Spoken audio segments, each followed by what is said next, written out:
The night was cold in Paris, though October had only just begun to fade into winter.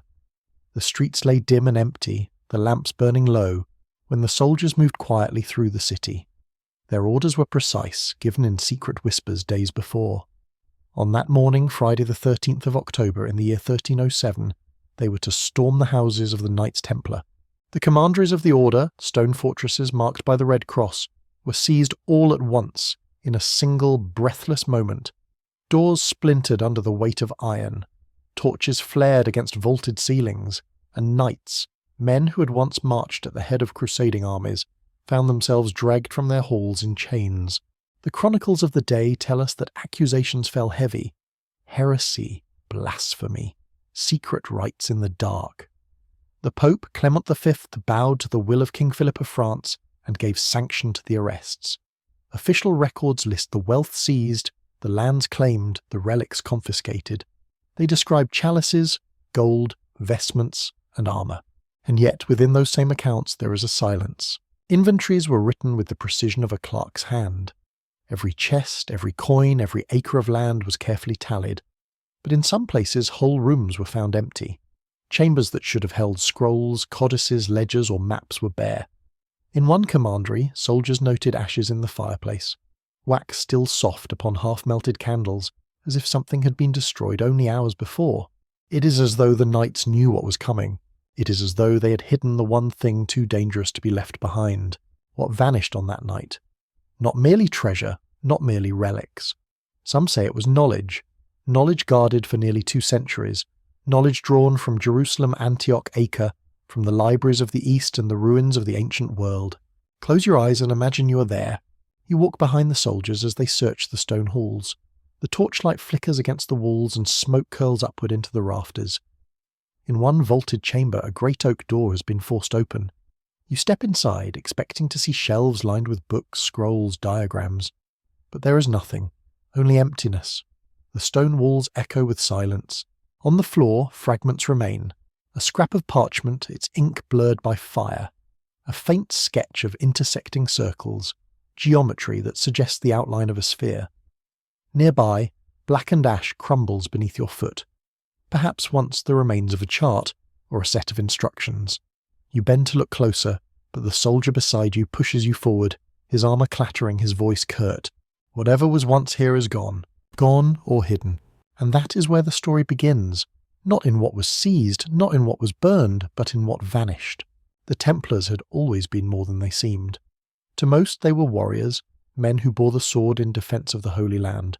To others they were bankers, the keepers of Europe's gold, inventors of a system that allowed pilgrims to deposit money in Paris and withdraw it later in Acre.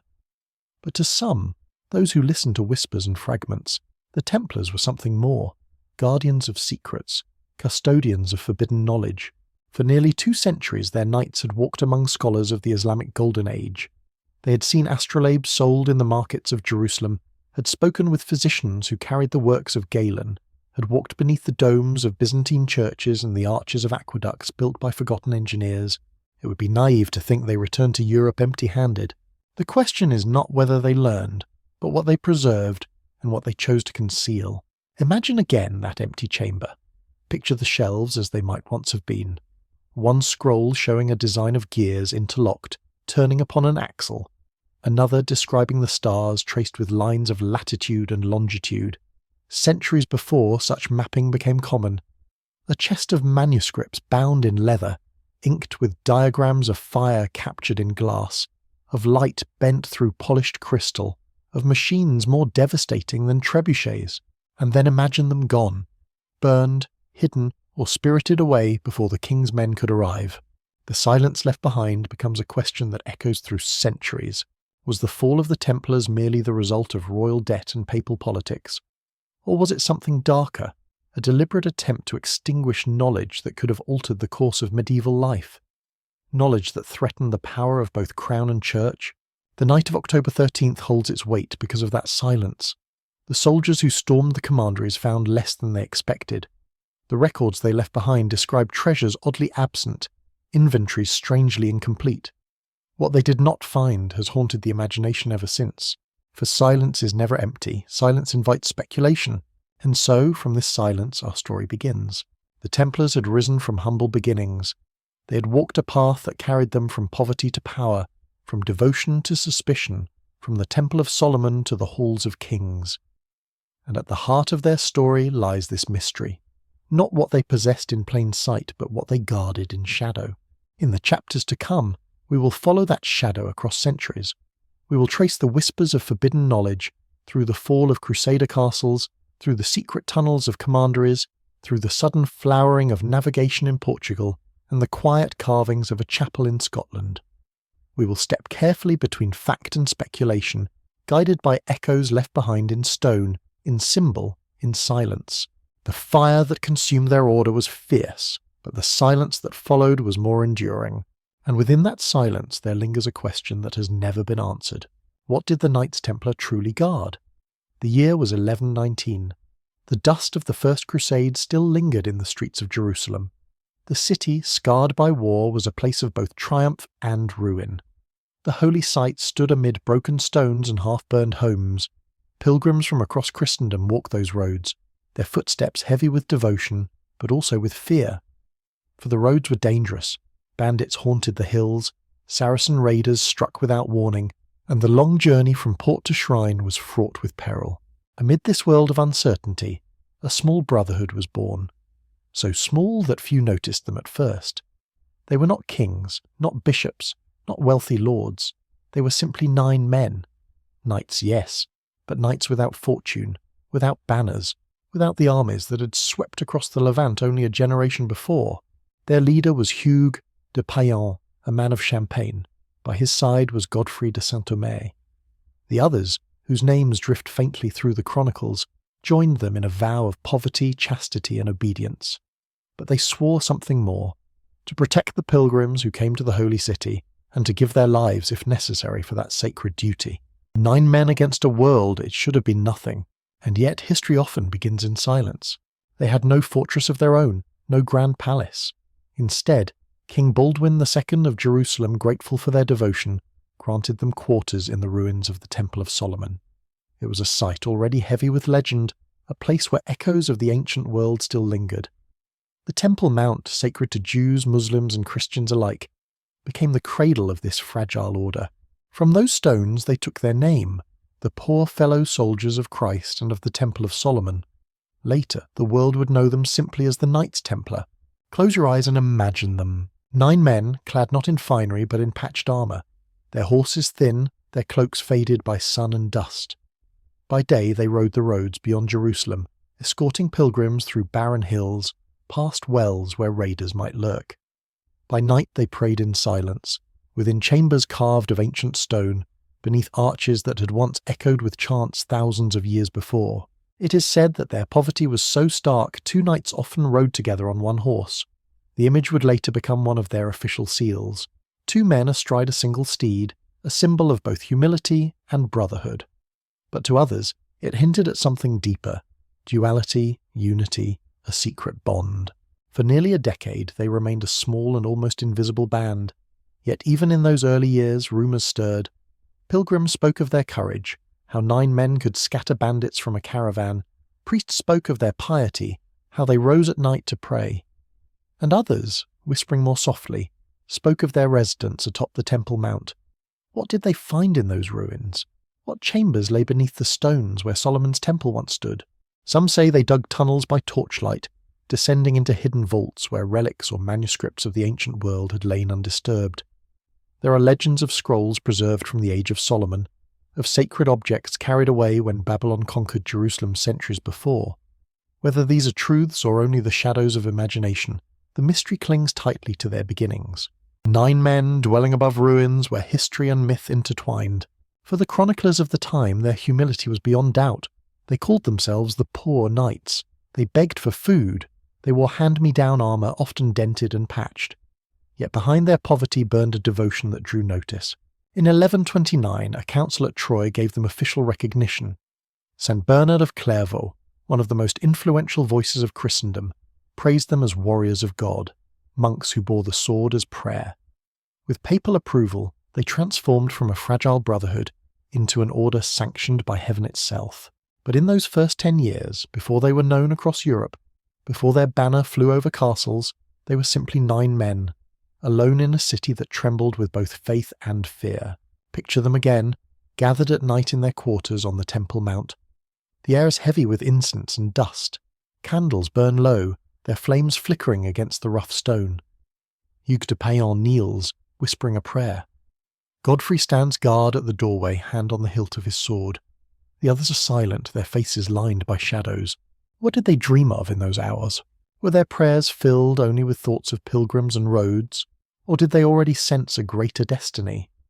Did they feel the weight of the ancient stones pressing upon them, the memory of Solomon's temple whispering in their sleep? The chronicles remain silent, but silence does not erase imagination. What we know is this: from 9 men grew thousands, from a vow of poverty rose an order that would one day rival kings. The Templars of 1119 were humble, fragile, uncertain. And yet, like a spark in dry grass, their beginning held the promise of a fire that would sweep across Christendom. There is something haunting in that fragility. So much of history begins with empires, with armies, with kings who command and conquer. But here it began with 9 knights, alone in Jerusalem, bound not by wealth, but by silence and devotion. And it is that silence, again and again, that echoes through their story. The silence of empty vaults on the day of their arrest, the silence of ruined chapels centuries later, the silence of symbols carved in stone whose meaning has been forgotten. It began here, in the silence of 9 men kneeling in prayer. Perhaps that is why their story has endured. Because from the very beginning, the Templars stood between worlds, between poverty and power, between devotion and suspicion, between the visible and the hidden. They walked the line where history shades into legend, where silence becomes more eloquent than words. And so, the Brotherhood of 9 became the seed of something vast. In the chapters ahead, we will follow how that seed took root, how kings and lords entrusted them with lands, how castles rose under their banner, how their coffers filled with wealth even as they wore the cloak of poverty. But before the wealth, before the castles, there was Jerusalem. The city itself was a crossroads, where Latin crusaders met Byzantine priests, where Jewish rabbis debated with Muslim scholars, where markets overflowed with goods from Cairo, Damascus, and beyond. The air carried not only the scent of spices, but the weight of ideas. Ancient Greek manuscripts copied into Arabic, treatises on medicine, astronomy, alchemy, tools that measured the stars, diagrams of hydraulics, secrets of navigation carried from far-off seas. Few Western knights could read such texts, few cared to. But the Templars, living among scholars, moving silently through markets, had opportunities others lacked. Even if they could not grasp the full depth of these sciences, they may have gathered fragments, a diagram here, a manuscript there, stored away in their quarters on the Temple Mount. It is speculation, yes, but it is a speculation born of silence. For we know that when the soldiers stormed their commanderies in 1307, the archives were bare. Something had been there once, something was gone. And so we look back to these beginnings, to the 9 men in Jerusalem, and wonder, did the seed of forbidden knowledge already lie in their hands? The chronicles of their vows tell us only of poverty, chastity, obedience, and the protection of pilgrims. But perhaps there was another vow, unwritten, unspoken, carried only in silence. A vow to guard what was too dangerous for kings, too troubling for popes, too strange for the ordinary world. We will never know for certain. And yet, as the night deepens and the story unfolds, the silence of those 9 men still whispers across the centuries. It whispers of possibility. It whispers of secrets. It whispers of the fragile beginning of the Knights Templar. Jerusalem in the 12th century was more than a battlefield. It was a living library, a crossroads where civilizations had collided and mingled for centuries. The streets that wound through its hills carried not only pilgrims and merchants, but also scrolls and memories, whispers of knowledge that had survived fire, conquest, and exile. For the 9 poor knights who made their home in the ruins of the temple, the city itself was a teacher. It was a place where every stone seemed to hold an echo. The city walls still bore scars of the First Crusade, when crusaders had stormed the gates in blood and fire. Yet within those same walls markets thrived. Traders from Damascus and Cairo arrived with spices, silks, and books. Greek manuscripts, carefully preserved and translated into Arabic, passed from scholar to scholar. Astronomical instruments, astrolabes of shining brass, glittered on merchant stalls. Physicians carried volumes that traced their lineage back to Galen and Hippocrates, enriched with commentaries from Arab masters like Avicenna. Alchemists walked the alleys with strange powders and retorts, their words half chemistry, half mysticism. Jerusalem was not a city of silence, it was a city of voices, each speaking a different tongue, yet all echoing the same hunger, to preserve, to expand, to seek. Imagine the Templars walking those streets. Their armour clinks as they pass beneath archways. The red cross on their mantles catches the sun. Pilgrims bow in gratitude, grateful for protection. But the knights' eyes are not fixed only on the pilgrims. They glance toward the stalls where books are displayed, toward the scholars debating beneath a shaded awning, toward the builders at work on domes and aqueducts. Few men of the West had the privilege to dwell so close to this meeting of worlds. The Templars were not monks enclosed in cloisters, nor soldiers stationed only on the frontiers. They lived in Jerusalem itself, at the heart of this mingling, and whether by accident or design they absorbed fragments of it. Consider what they might have seen. A scholar unfurls a manuscript written centuries before, its ink dark against the parchment. It is a copy of Euclid's Elements, preserved in Arabic and enriched with commentary. To a European knight, the diagrams of triangles and circles may seem curious, even useless. Yet to a mind willing to listen, they whisper of geometry that could shape fortresses, churches, or machines. Nearby, another scholar demonstrates an astrolabe, tracing the movements of the stars, calculating time and latitude with an instrument of brass and precision. To a knight accustomed only to navigating by the rising sun or the familiar constellations, the device would seem like a window into another world, a key to voyages yet to come. In the courtyard of a healer's house, jars of herbs and powders lie arranged with care. Texts of Galen, translated and expanded, speak of balances within the human body, of diagnoses made by pulse and urine, of remedies drawn from plants unknown in the West. A Templar watching silently from the doorway might not grasp the full science, but he would see the order, the method, the sense of a hidden system of healing. And in the shadow of a mosque, water trickles from a fountain carved with exquisite precision. The stream rises and falls according to hidden gears and weights, creating the illusion of life within stone. Automata, mechanical birds, lions, fountains, were described in Arabic treatises. Could the Templars have seen them? Could they have stood in wonder as water gave breath to brass and wood? The chronicles do not say, but the silence of the records invites the imagination. For nearly 2 centuries the Templars had access to this world.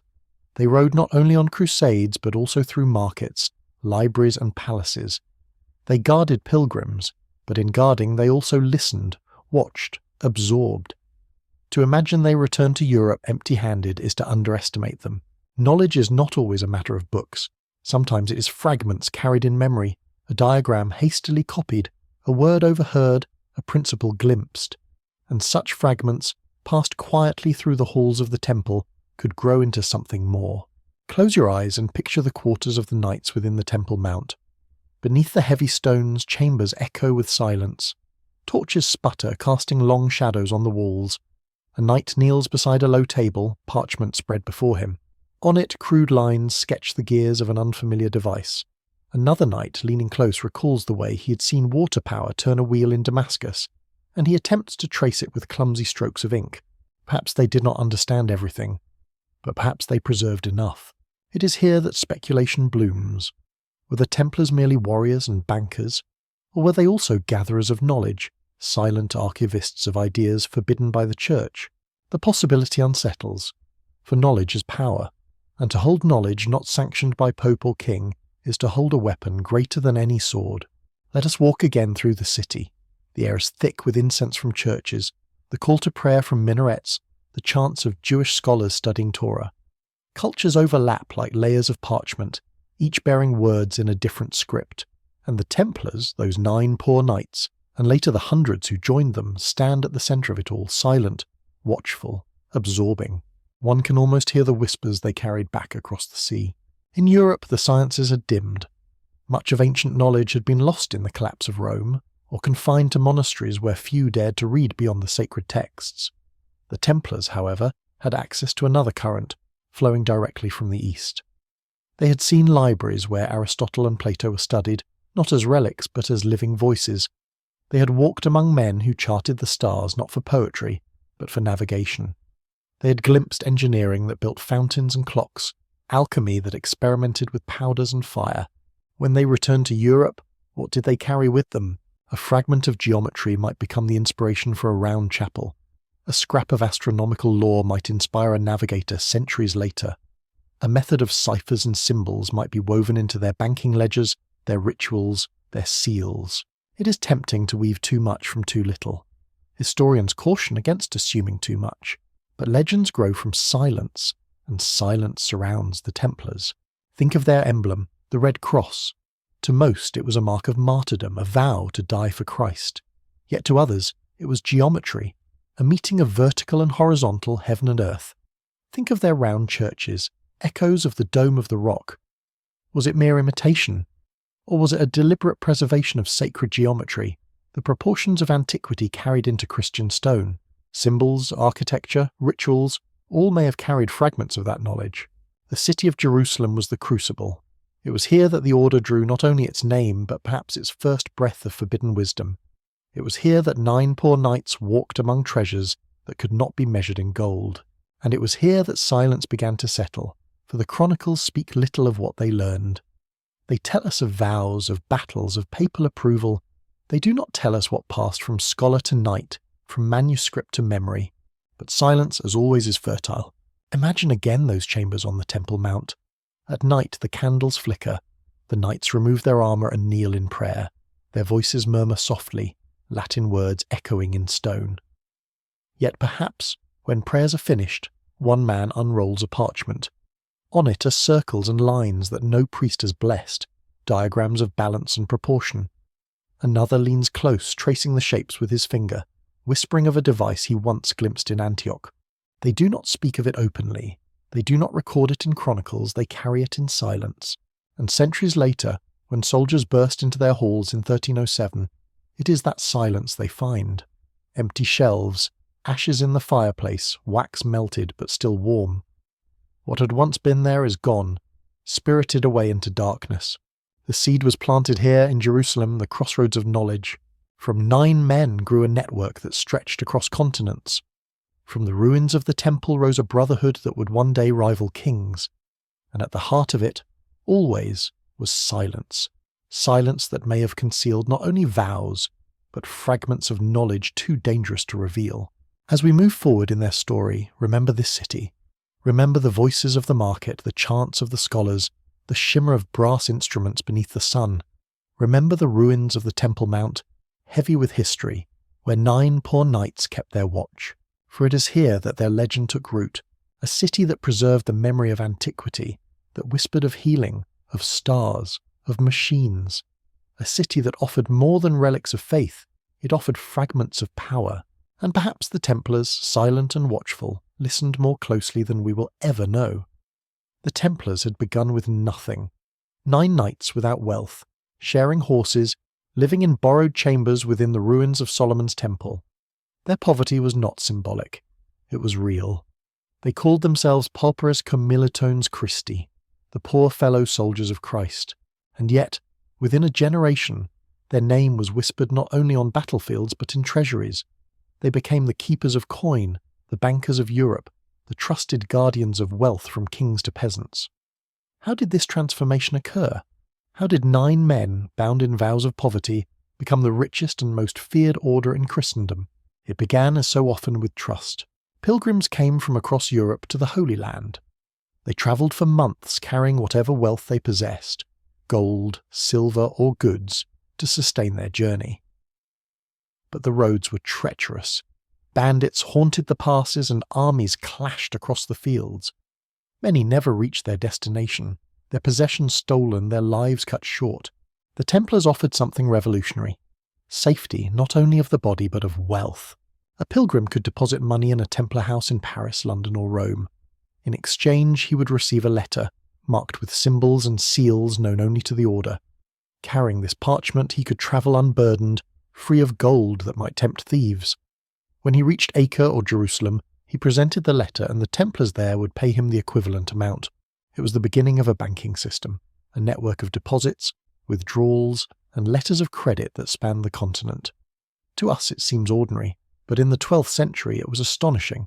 The Templars had created a current of invisible wealth, flowing not in wagons or chests, but in words written upon parchment. Close your eyes and imagine the scene. In a Templar commandery in Paris, a pilgrim kneels at a wooden desk. A knight scribe, his white mantle draped around his shoulders, writes carefully with quill and ink. Symbols flow across the page, lines and marks that to most eyes appear meaningless, but to those within the order are codes of great precision. The parchment is sealed with wax, pressed with the Templar cross. The pilgrim takes it, tucks it safely into his tunic, and sets out across the roads of Europe. Months later, beneath the sun of the Holy Land, another knight breaks the seal, studies the marks, and nods. From a chest he brings forth coins, counted with care. The system required not only discipline, but secrecy. The codes had to be known only to the initiated. The ledgers had to be guarded.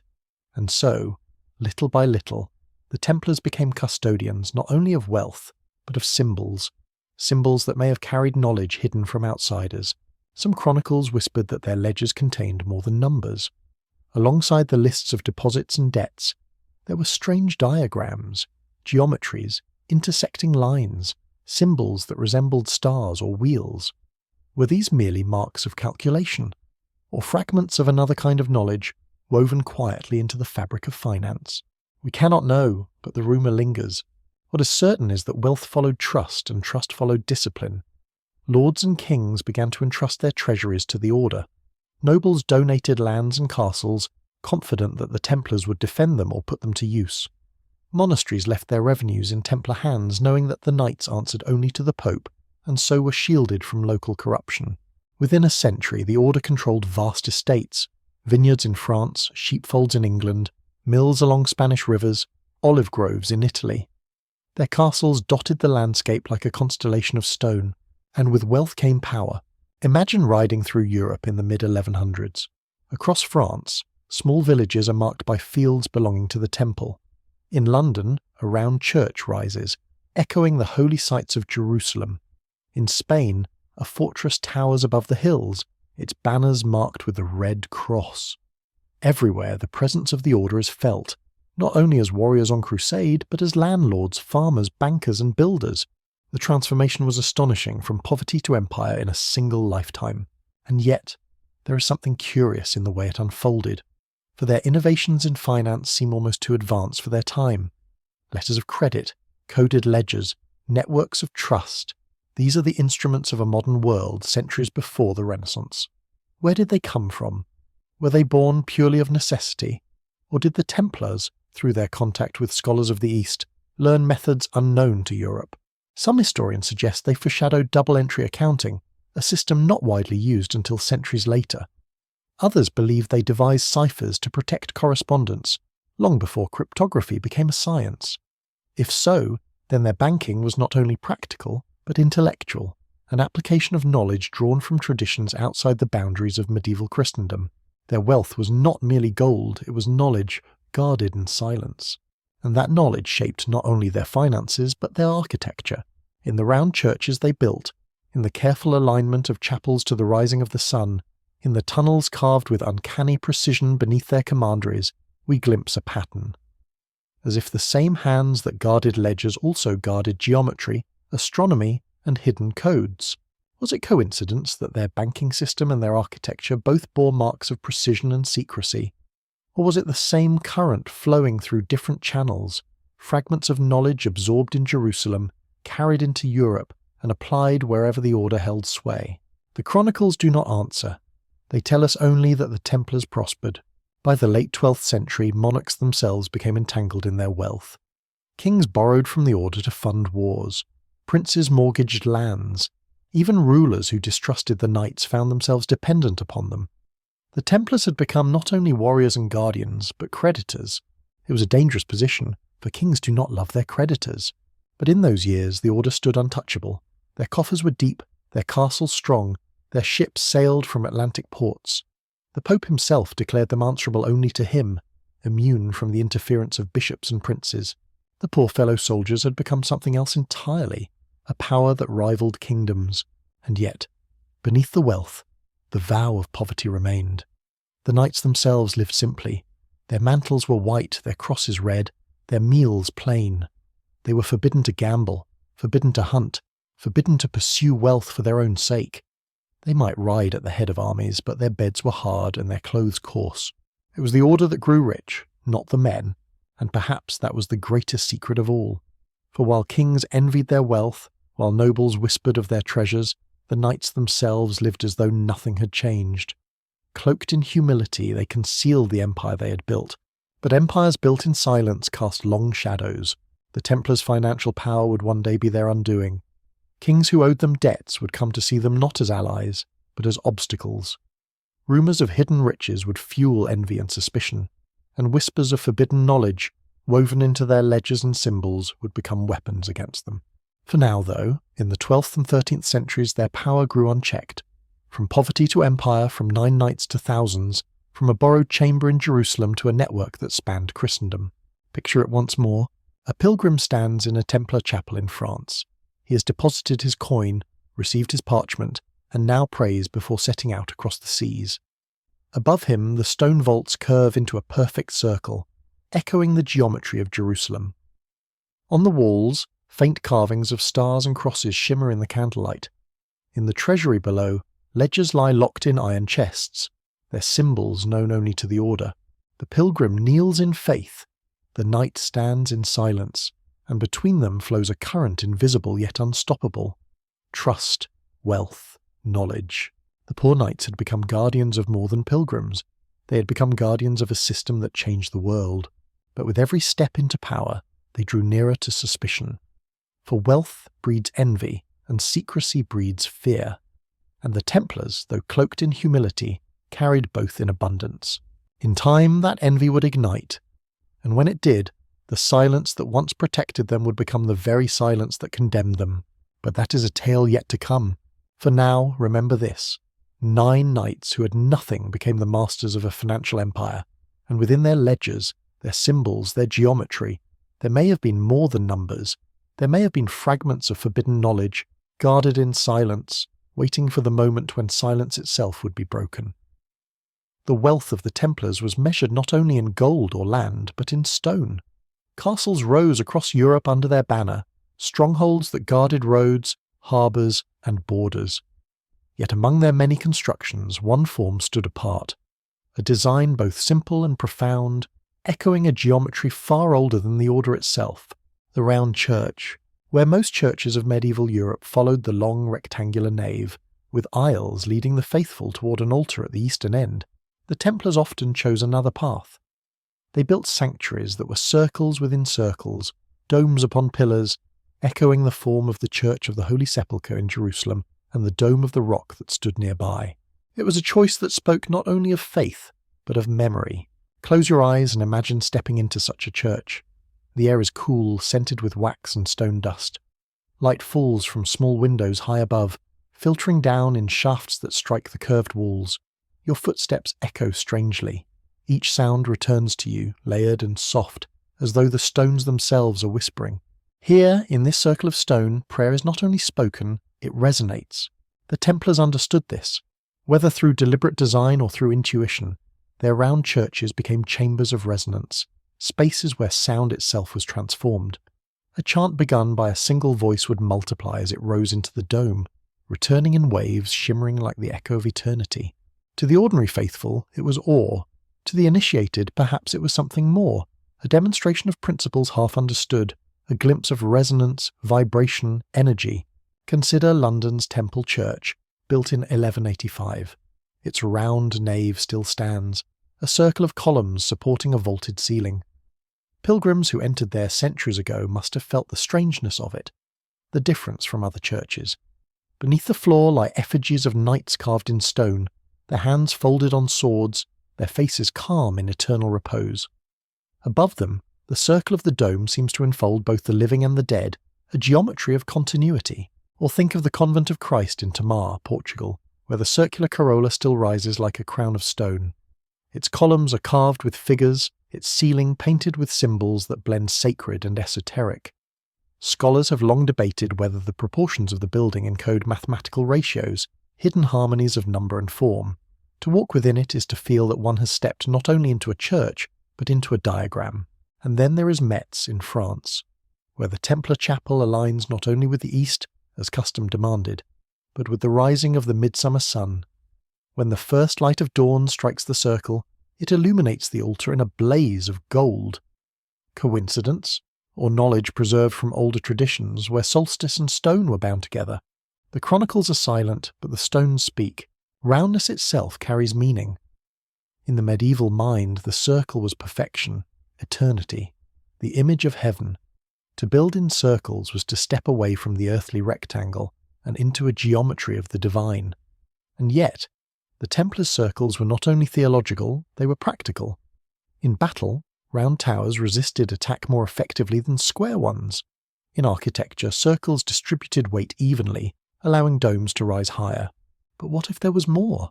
Some have whispered that the Templars inherited fragments of sacred geometry, knowledge of proportion and harmony passed down from antiquity, preserved in the East and absorbed in Jerusalem.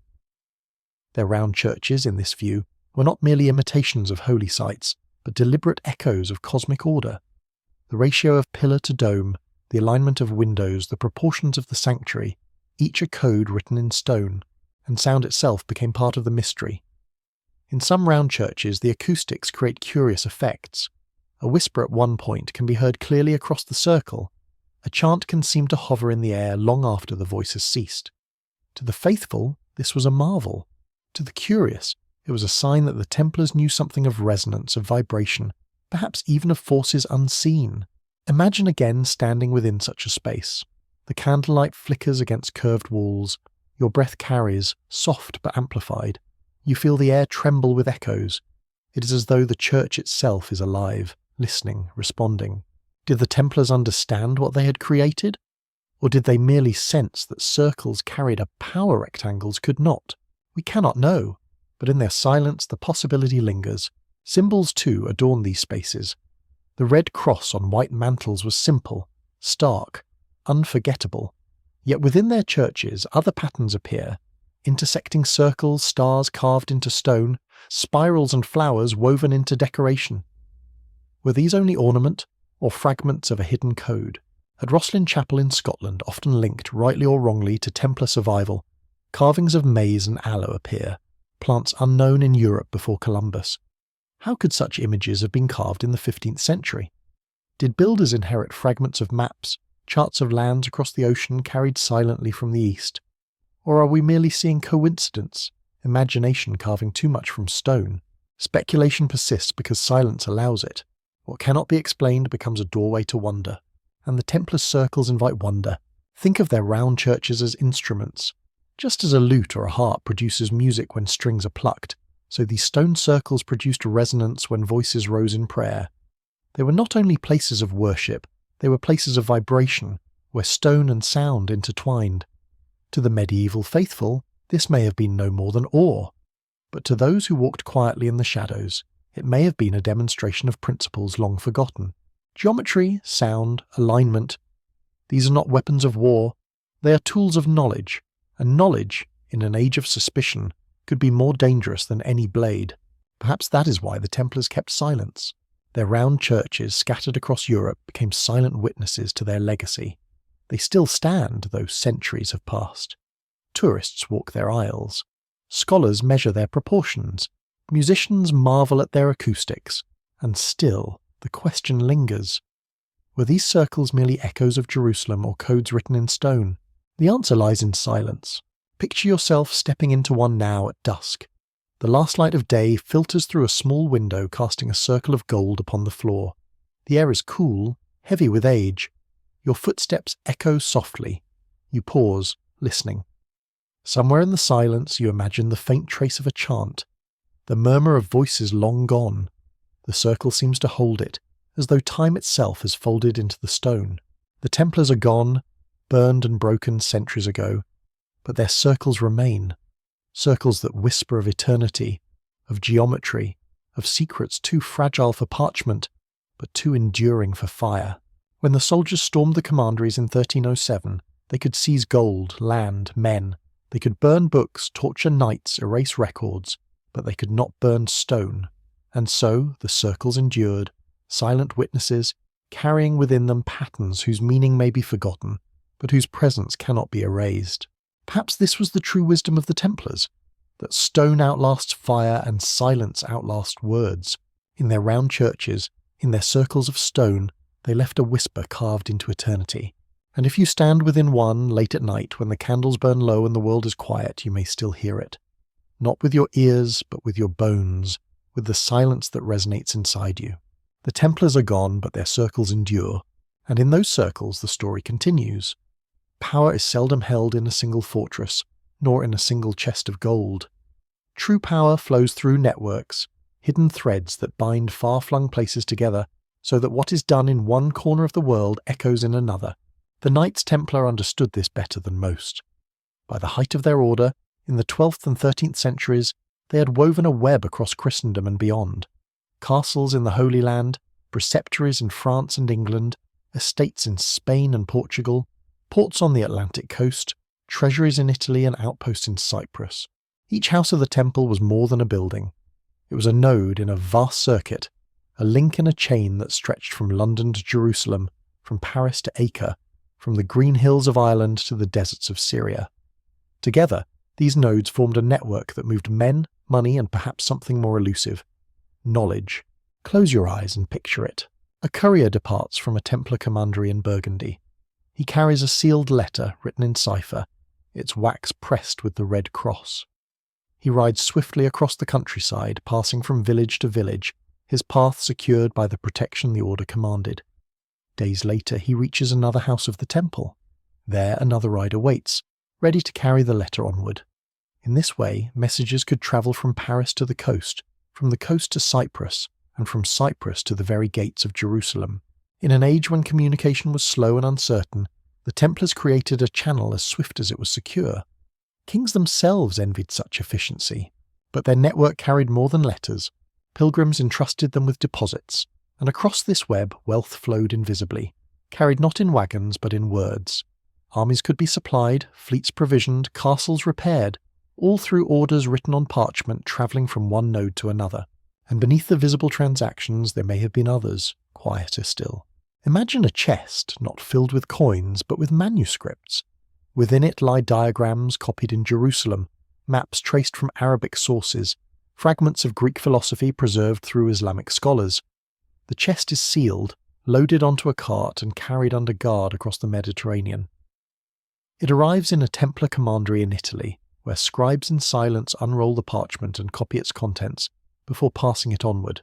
No record is made, no inventory is kept. To the eyes of kings or bishops nothing unusual has occurred, and yet across the network fragments of knowledge travel unseen. We cannot prove it, of course. The chronicles speak of gold and land, not of hidden manuscripts. But when soldiers stormed Templar houses in 1307, they often found treasuries empty, archives missing, as though something had already been spirited away.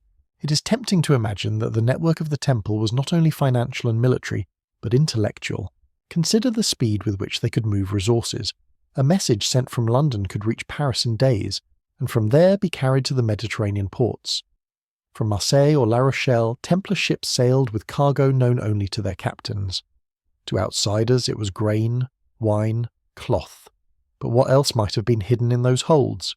Ships vanish more easily than scrolls. Legends tell of fleets that disappeared, most famously from La Rochelle in 1307, when Philip's men came to seize the order. Did they sink beneath the waves? Did they scatter to friendly ports?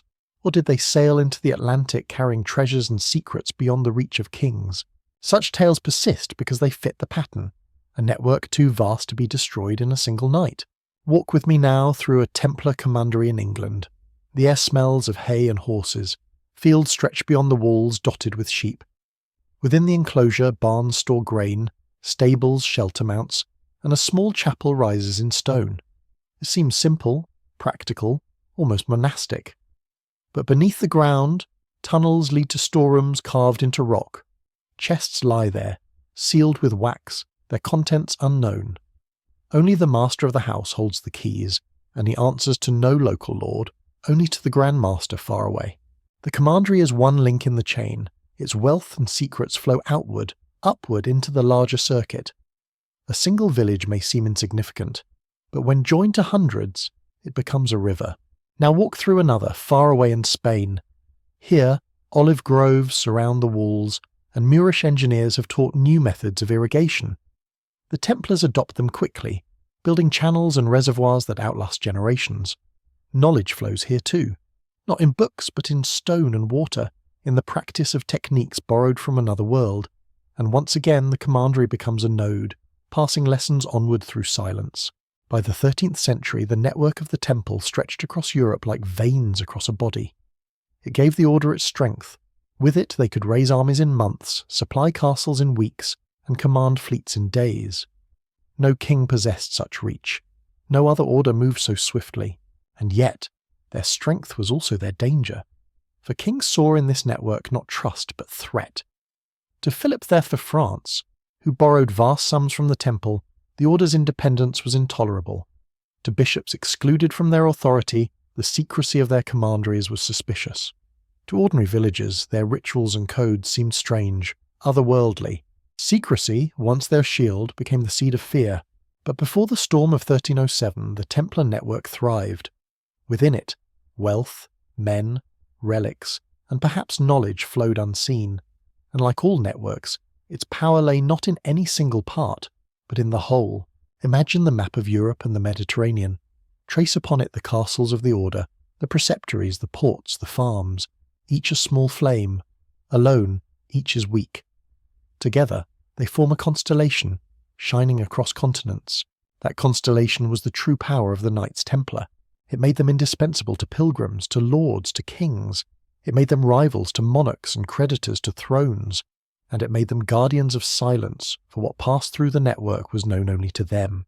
In the quiet of night, when the lamps are dim and the world is still, imagine the circuit of that network humming faintly, like a current beneath the earth. Gold flowing invisibly, secrets carried in sealed chests, symbols inscribed in ledgers, their meanings known only to the initiated. A power hidden in plain sight. The Templars' strength was not only in the sword, nor in the fortress, nor even in the vault of coin. It was in the web they had spun, a web that held Christendom in its strands. And when that web was torn in 1307, the silence it left behind was deafening. But for now, in the centuries before their fall, the order stood unchallenged. Their network stretched across the known world, a hidden circuit that carried not only wealth, but possibility. And possibility, in an age of suspicion, is the most dangerous treasure of all. History remembers the Crusades as wars of faith, as bloody contests for cities and shrines. Yet within the clash of armies, another current flowed, quieter but more enduring. The meeting of minds, the exchange of knowledge between worlds. The Knights Templar, stationed at the very crossroads of civilizations, stood where East met West. They fought, yes, but they also watched, listened, absorbed. And in the silence between battles they may have encountered marvels that reshaped their understanding of what was possible. The living machines, in the courts of Islamic rulers, wonders of engineering astonished visitors. Automata, mechanical devices that moved with hidden gears, weights, and water pressure, delighted nobles and scholars alike. Arab engineers like the Banu Musa brothers, writing in the 9th century, described fountains that changed their patterns of flow, birds that sang with air pushed through hidden pipes, even mechanical servants that poured wine from flasks into cups. Later, the genius Al-Jazari would refine these designs, creating clocks adorned with moving figures, doors that opened automatically, and machines that seemed to live. Imagine a Templar knight, weary from battle, invited into a palace for negotiation. He sits in a hall cooled by flowing water, the air scented with jasmine. Before him, a fountain begins to trickle. To his astonishment, the water shifts, changing its rhythm, producing patterns that seem alive. A servant brings a goblet, yet the servant is brass, a figure with eyes of glass moving by hidden mechanisms. To the knight, raised in a Europe where mills and simple levers were the height of technology, such marvels must have seemed like sorcery. Yet they were not sorcery, but science. Hydraulics, mechanics, the mastery of hidden motion. Did the Templars witness such things? Did they glimpse the possibility that machines could mimic life, that force could be harnessed in ways unknown in the West? If they did, and if they carried fragments of this knowledge home, then their legend of guarding forbidden technology begins to take shape, the science of light. The East was also the cradle of optics, the study of light and vision. Centuries before the Renaissance, scholars like Ibn al-Haytham, known in the West as al-Hazan, had explored the mysteries of sight, reflection, and refraction. His Book of Optics, written around the year 1021, described how light travelled in straight lines, how mirrors could bend and magnify it, how the eye perceived images. Imagine again a Templar knight, perhaps less impressed by philosophy, yet drawn to practical marvels. He sees a scholar demonstrate a polished lens that enlarges small writing, or a mirror that concentrates sunlight into a burning point. To him, it seems magic. To the scholar, it is simply geometry of light. Back in Europe, such experiments were scarcely known. The idea that glass, shaped with care, could bring distant stars closer or kindle fire from the sun's rays was revolutionary. Could the Templars have preserved fragments of such knowledge, lenses, diagrams, explanations? Could they have hidden them in their vaults, away from the suspicious eyes of clergy who might call it sorcery? Whispers tell of crystals in their possession, stones that captured light or revealed hidden truths. Perhaps these were no more than legends, but perhaps they were faint echoes of optics glimpsed in the East, remembered in rumour long after the details had faded. The healing arts. Medicine too flourished in the Islamic world. Hospitals, bimaristans, stood in cities like Damascus and Cairo, offering care to the sick with a sophistication unknown in the West.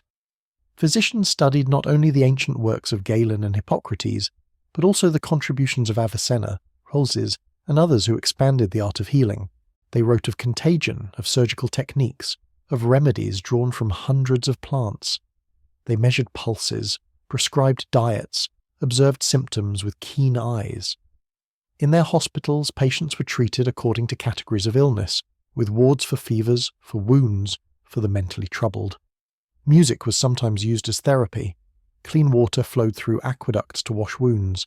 To a Templar knight, accustomed to the rough ministrations of battlefield surgery, such care must have seemed miraculous. He may have seen soldiers treated with poultices that prevented infection, or patients given medicines that eased suffering. He may have watched as physicians recorded their observations in careful manuscripts, compiling knowledge across centuries. Did the order gather such fragments? Did they learn of remedies unknown in Europe? Later rumours accused them of practicing strange rites, of concocting elixirs and potions. Perhaps these were slanders, but perhaps they were distorted memories of medical knowledge too advanced for their time. Alchemy and the transformation of matter. In the hidden chambers of scholars, another pursuit burned, the quest of alchemy. To the outsider, it seemed a search for gold, for the philosopher's stone, for the elixir of immortality. But beneath its symbolism lay the foundations of chemistry. Arab alchemists studied the transformation of metals, the distillation of substances, the properties of acids and salts. They experimented with powders that burned fiercely, with compounds that cleansed wounds, with mixtures that produced strange colours and fumes. To the Templars, who had sworn to guard holy relics and sacred mysteries, the language of alchemy, filled with symbols of fire, transformation and purification, must have resonated. Perhaps they dismissed it as superstition. Perhaps they saw in it glimpses of truths concealed in metaphor. Later centuries would accuse them of heresy, of strange rituals involving fire and secret words. But what if those accusations were echoes of experiments witnessed, fragments of alchemical lore carried from the East into their vaults? The line between science and heresy was thin and easily blurred. The maps of hidden lands. Navigation, too, was transformed by contact with the East. The compass, refined in China, had made its way through Arab traders. Astrolabes were perfected, allowing sailors to measure latitude with the stars. Charts drawn in Islamic courts mapped coasts and islands with a precision unknown in the West. Could the Templars, with their fleets, have acquired such tools? Could they have carried maps of seas not yet known to European eyes? Legend suggests they did. Some claim their ships sailed beyond the horizon, reaching lands across the Atlantic centuries before Columbus. Carvings in Roston Chapel of New World plants feed this speculation.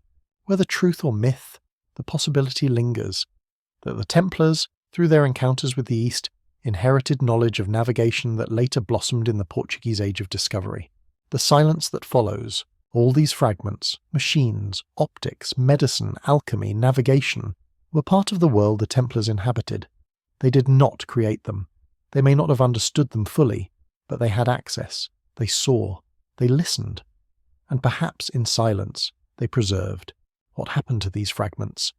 Were they hidden in vaults beneath commanderies? Were they passed quietly into the hands of masons, scholars, and alchemists in Europe? Or were they lost in the flames of 1307, burned with their libraries and scattered with their ashes? The silence of history leaves us only with possibilities. A walk through memory. Picture it now. You walk through the streets of 12th century Jerusalem. The market is alive with voices. Arabic, Greek, Latin, Hebrew. The smell of spices lingers in the air. Cinnamon, frankincense, saffron. Merchants display silks that shimmer with colour, glass that catches the light, books bound in leather. You pass a stall where an astrolabe gleams in the sun. Brass circles engraved with stars and numbers. A scholar demonstrates its use, pointing to the sky, measuring time by the heavens. A Templar knight watches silently, his eyes fixed on the instrument. He says nothing, but he does not forget. You pass another stall where a lens magnifies small writing. A merchant laughs, showing how letters grow large beneath the curved glass. Again, a knight watches. Again, he is silent. Further down, a healer mixes powders in a bowl, the scent sharp and bitter. A soldier lies on a mat nearby, his wound bound with clean cloth. The knight observes, perhaps with longing, perhaps with suspicion, and finally, in the courtyard of a palace, water flows through hidden channels, turning wheels that move figures carved of brass. Birds sing, lions roar, fountains shift their streams. The knight stands in awe, wondering whether he looks upon sorcery or upon something far greater, knowledge. All this he sees, all this he carries back to his quarters. He does not write it in chronicles, he does not speak of it openly, but in silence he remembers. And in that silence the seeds of legend are planted, the whisper of possibility. The Templars were not inventors. They were not scientists in the way we understand the word today. They were warriors, monks, guardians. Yet their lives placed them at the threshold of worlds, where fragments of knowledge passed like sparks in the night. Sparks can die, but sometimes sparks ignite. When the soldiers stormed their commanderies in 1307, they sought gold, relics, idols. What they found instead was silence, empty vaults, bare shelves, ashes still warm. What had been taken, hidden, or destroyed, we cannot know, but the whispers persist. And so, the legend of forbidden knowledge clings to them, not because they created it, not because they understood it fully, but because they may have glimpsed it, preserved it, and carried it in silence. Machines that moved with hidden gears, crystals that bent light, remedies that healed wounds, maps that charted seas, symbols that spoke of transformation. These were the encounters of the East. These were the fragments the Templars may have carried back into the shadows of Europe. And it is in those shadows that their story deepens. By the late 13th century, the Holy Land had become a chessboard crowded with fading pieces. Crusader kingdoms, once triumphant, had shrunk to fragile enclaves clinging to the coast. Inland, cities and fortresses had fallen one by one. The dream of Jerusalem was already lost, taken by Saladin a century before. What remained was Acre, a fortress city perched at the edge of the sea, stubbornly defiant, its walls thick, its harbour alive with ships. For the Knights Templar, Acre was more than a bastion. It was the last breath of Christendom in the east, the final jewel of a crown already broken. The city by the sea, picture Acre as it was then. The harbour crowded with mast sails snapping in the wind, the smell of salt and tar mingled with the smoke of cooking fires. Merchants from Venice and Genoa unloaded spices, silk and weapons. Soldiers marched through narrow streets, their armour glinting beneath banners marked with the Red Cross. The Templar quarter stood near the sea, its walls heavy, its towers defiant. Within, the order stored wealth, arms, and, some whispered, treasures more precious still, relics, manuscripts, perhaps even maps of distant lands. But outside the walls, danger pressed close. The Mamluk Sultan Al-Ashraf Khalil, determined to erase the last Crusader foothold, gathered his forces. His army encircled the city, bringing with it towers, engines, and the patience of inevitability. The defenders knew the end was near. The siege begins. In May of 1291 the siege began in earnest. The ground shook beneath the crash of trebuchets. Stones the size of oxen thundered against the walls, splintering towers, reducing battlements to rubble. Archers darkened the sky with arrows, engines hurled fire. Within the city the noise never ceased. The walls trembled, the air filled with dust. The defenders, Templars, Hospitallers, Teutonic Knights, soldiers of the Italian communes, fought desperately, repairing breaches by night, manning the battlements by day. Imagine standing upon the walls, the sea wind in your face, the roar of the enemy rising like a storm. To one side stretches the harbour, a path of escape for ships already weighed down with refugees. To the other side, the endless tents of the Mamluks, their banners fluttering, their drums beating a rhythm of inevitability. And in the centre, the Templars, grim, silent, unyielding. The last stronghold. The Templar fortress itself was formidable. Built near the sea, it rose with walls of stone so thick that even the greatest engines could not easily shatter them. Within its vaults lay chests of coin, relics from centuries of crusading, and, if whispers are to be believed, sealed crates filled not with treasure but with knowledge, scrolls, charts, devices too precious to be abandoned. When other walls of Acre fell, when defenders began to retreat, the Templar fortress remained. Chroniclers tell us that even as the city crumbled, the Red Cross still flew above their towers. Refugees crowded into the fortress, women and children pressing against the cold stone, their prayers drowned by the thunder of battle. Ships came to the harbour, carrying some to safety, but not all could escape. The Templars knew the fortress would fall, but they also knew that what they carried, whether relic or manuscript, treasure or secret, could not fall into enemy hands. The flight of the chests. Legends speak of carts loaded in haste, crates sealed with wax, hurried aboard ships as the city burned. Refugees swore they saw wagons rumbling through smoke-filled streets, guarded by knights with drawn swords. Some say these crates contained only coin, the wealth of the order, but others imagined something else. Maps drawn from eastern sources, astronomical instruments, fragments of lost texts, perhaps even the designs of machines too dangerous to reveal. Whatever they were, the crates vanished. Ships set sail into the Mediterranean, their sails vanishing into smoke and haze. Some reached Cyprus, where the Templars regrouped. Others disappeared, swallowed by the sea, leaving only rumour in their wake. The fall. By the end of May, the city could hold no longer. The walls were breached, towers toppled, streets filled with fire and screams. The Mamluks poured into Acre with relentless fury.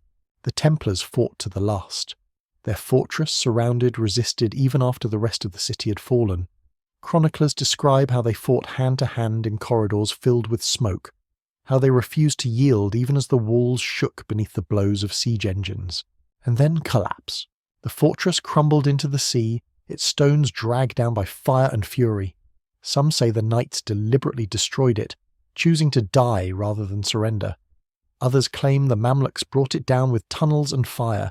Whatever the truth, the Templar stronghold at Acre fell in ruin, and with it the crusading dream of Christendom in the east. The sea swallowed stone, blood and memory. The silence after. When Acre fell, an age ended. For nearly 2 centuries, Crusader kingdoms had stood as tenuous bridges between east and west. With Acre's fall, the bridge was broken. Pilgrims no longer journeyed in safety. Knights no longer rode beneath banners across the hills of Galilee. But for the Templars, the fall of Acre was not merely the loss of land. It was the loss of a purpose. They had been founded to protect pilgrims on the road to Jerusalem. Now Jerusalem was gone. Acre was gone. The Holy Land itself was lost. What remained was wealth, castles, ships, and knowledge. But without the Holy Land, what were they? Guardians of what? Servants of whom? This question would haunt them in the years that followed. The vanished treasures. The fall of Acre birthed legends almost immediately. Refugees spoke of fleets that escaped with treasure. Chroniclers wrote of carts filled with sealed crates. The silence of what was lost invited speculation. Did the Templars carry away the Holy Grail? Did they guard the Ark of the Covenant, relics of Solomon's temple, scrolls hidden since antiquity? Or were these legends the inventions of later centuries, filling silence with imagination? More plausibly, perhaps they carried maps, instruments, fragments of science absorbed in the East. Yet the silence of records makes any certainty impossible, and so the whispers endure that something precious vanished in the smoke of Acre, never to be seen again. Cyprus, a new home. Those who survived sailed to Cyprus, carrying with them what they could. The island became the new stronghold of the Templars, a base from which they hoped to launch another crusade. But the dream of Jerusalem was over. The order was rich, powerful, disciplined, but its holy mission was gone. Without Acre, without the holy city, their wealth became suspect, their independence dangerous. In time, this would draw the envy of kings and the suspicion of the church. In time, the silence of what they carried from Acre would be twisted into accusations of heresy. But in 1291, in the smoke and ruin of Acre, none of this was yet clear. What was clear was only this: an age had ended. A walk through ruin. Picture yourself among the ruins. The harbour smoulders, ships half burned, their masts charred skeletons against the sky. The streets are choked with dust and ash. Stones that once formed proud towers lie broken, scattered like bones. The air reeks of smoke, blood, and salt. You walk through the remains of the Templar fortress. Walls half collapsed, corridors filled with rubble. Among the stones, you see fragments, a broken helm, a scorched cross, a scrap of parchment blackened by fire. The waves lap against the ruins, pulling them slowly into the sea. You pause, listening. The battle is over, the screams have faded, only the wind remains whispering through the hollow chambers. What was lost here? Not only stone and blood, but possibilities. Possibilities carried away in sealed crates, hidden in ships, or buried forever beneath the sea. The legacy of Acre. The fall of Acre is more than an end. It is a silence that echoes across centuries, for in that silence legends grow. Some say the Templars fled with relics that would resurface in Scotland or Portugal. Some say their ships sailed westward, across the Atlantic, guided by maps no one else possessed. Some say they carried knowledge that later lit the spark of the Renaissance. Perhaps none of this is true. Perhaps Acre was only ruin, only loss. But silence does not remain empty. Silence invites whispers, and in the silence of Acre's fall, the legend of forbidden knowledge began to grow stronger. The whisper of the sea. Even now, divers who descend into the waters off Acre find fragments of walls, stones swallowed by the sea. The fortress lies broken but not forgotten. In the silence of the deep it waits, its secrets hidden by sand and salt. Perhaps one day more will be found, perhaps not. But as you listen, as night deepens and the world grows still, imagine the waves against the ruined stones of Acre. Imagine the whispers carried by the sea, the voices of knights who died with swords in hand, and of secrets carried away into silence. The fall of Acre was the end of one world, but in its silence another story began. The story of suspicion, of envy, of persecution. The story of a fall far greater than any fortress, the destruction of the Templars themselves. And so, from the smoke of Acre, we turn toward the shadows of Europe, where whispers would soon become accusations, and silence would become a weapon. For nearly 2 centuries, the Knights Templar had been celebrated as champions of Christendom. Their banners led crusading armies, their castles guarded roads, their banking system sustained kings and pilgrims alike. They had been warriors, guardians, and innovators, a brotherhood that bound faith with discipline. But history is fickle. Admiration can curdle into fear. Gratitude can sour into envy. And silence, the shield that once protected them, would become the very cloak in which suspicion grew. The weight of wealth. When Acre fell in 1291, the Templars lost their holy mission. No longer could they defend pilgrims in the Holy Land. No longer could they guard Jerusalem or fight for sacred shrines. Yet their network of castles, estates, and treasuries remained. And that was the problem. They were still rich. Across Europe, their lands produced grain, wine, wool, and oil. Their preceptories collected rents and tithes. Their ships sailed from ports on the Atlantic. Their coffers still held debts owed by kings. But without a crusade, without the purpose of protecting the Holy Land, what need was there for such power? To peasants, their wealth seemed unnatural for men who had sworn poverty. To nobles, their independence was intolerable. To monarchs drowning in debt, their treasuries were a temptation. And to the church, their secrecy was a threat. Whispers of heresy. In villages and courts, whispers began. People said the Templars conducted strange rites behind closed doors. that at their initiations recruits were made to deny Christ or spit upon the cross, that they worshipped a mysterious head, a relic neither divine nor human. Others whispered of more subtle blasphemies, that they studied books forbidden by the church, that they experimented with powders, lenses and machines, that their round churches concealed hidden symbols. The line between rumour and invention blurred. Some of these accusations came from discontented former members, others were spread deliberately by enemies.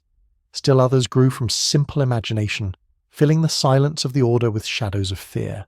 Was there truth in these whispers? Perhaps fragments, distorted by envy and suspicion, or perhaps nothing at all, but truth mattered less than fear. The king in debt. At the heart of their doom stood a man, Philip of France, known as Philip the Fair. Fair he may have been in appearance, but his politics were ruthless. Wars with England and Flanders had drained his treasury. His conflicts with the papacy had weakened his authority. His extravagance had multiplied his debts, and much of that debt was owed to the Templars. To Philip the order was not only a creditor but a rival, a power within his kingdom, loyal only to the Pope, wealthy enough to defy him, secretive enough to unsettle him. The more he looked upon them, the more he saw not allies but obstacles, and obstacles must be removed. The Pope in a web. Caught between them was Pope Clement V, a man of Gascony, elected in 1305. He was cautious and politically entangled. Bound to French influence, he moved the papal court to Avignon, beginning the so-called Avignon papacy. Clement hesitated when accusations arose against the Templars. He demanded inquiries. He wavered, but Philip pressed harder. The king's determination, his control of French courts, and his relentless ambition left the Pope little choice. In time, Clement yielded, lending the Church's authority to what would become one of the most infamous suppressions in history. The language of fear. Imagine the atmosphere of Paris in the early 1300s. In taverns, men mutter that the Templars hold forbidden books. In markets, women whisper that knights worship idols in their secret halls. Some claim they have machines that turn night into day, or charts of lands beyond the seas. Fear spreads like sparks in dry grass. Each rumour grows as it passes from mouth to mouth. Silence fuels it, for the order rarely defended itself openly. Their secrecy, once a sign of discipline, now becomes proof of guilt. And in that fertile ground, suspicion flowers. The thin line between curiosity and blasphemy. The Templars had indeed absorbed fragments of Eastern science, mechanics, optics, navigation. But in Europe such pursuits were viewed with suspicion. Alchemy was seen as heresy, optics as sorcery, machines as witchcraft. It would have been easy to twist curiosity into blasphemy. A knight experimenting with a lens might be accused of gazing into the forbidden. A chart of unfamiliar stars might be called a diabolical map. A diagram of gears might be mistaken for a ritual symbol. And when torture was applied, as it soon would be, confessions could be shaped to fit the fears of the questioner. The turning of admiration. For centuries the Templars had been heroes. Chroniclers praised their courage. Pilgrims blessed their protection. Popes granted them privilege. Kings sought their loans. But admiration is fragile. It can turn into resentment when heroes grow too powerful, when their independence becomes inconvenient, when their silence feels like arrogance. The Templars had grown too rich, too disciplined, too separate. They answered only to Rome, not to local bishops or kings. They guarded secrets behind stone walls. They performed rituals outsiders never saw. Admiration became doubt. Doubt became suspicion. Suspicion became fear. And fear in the hands of a king became a weapon.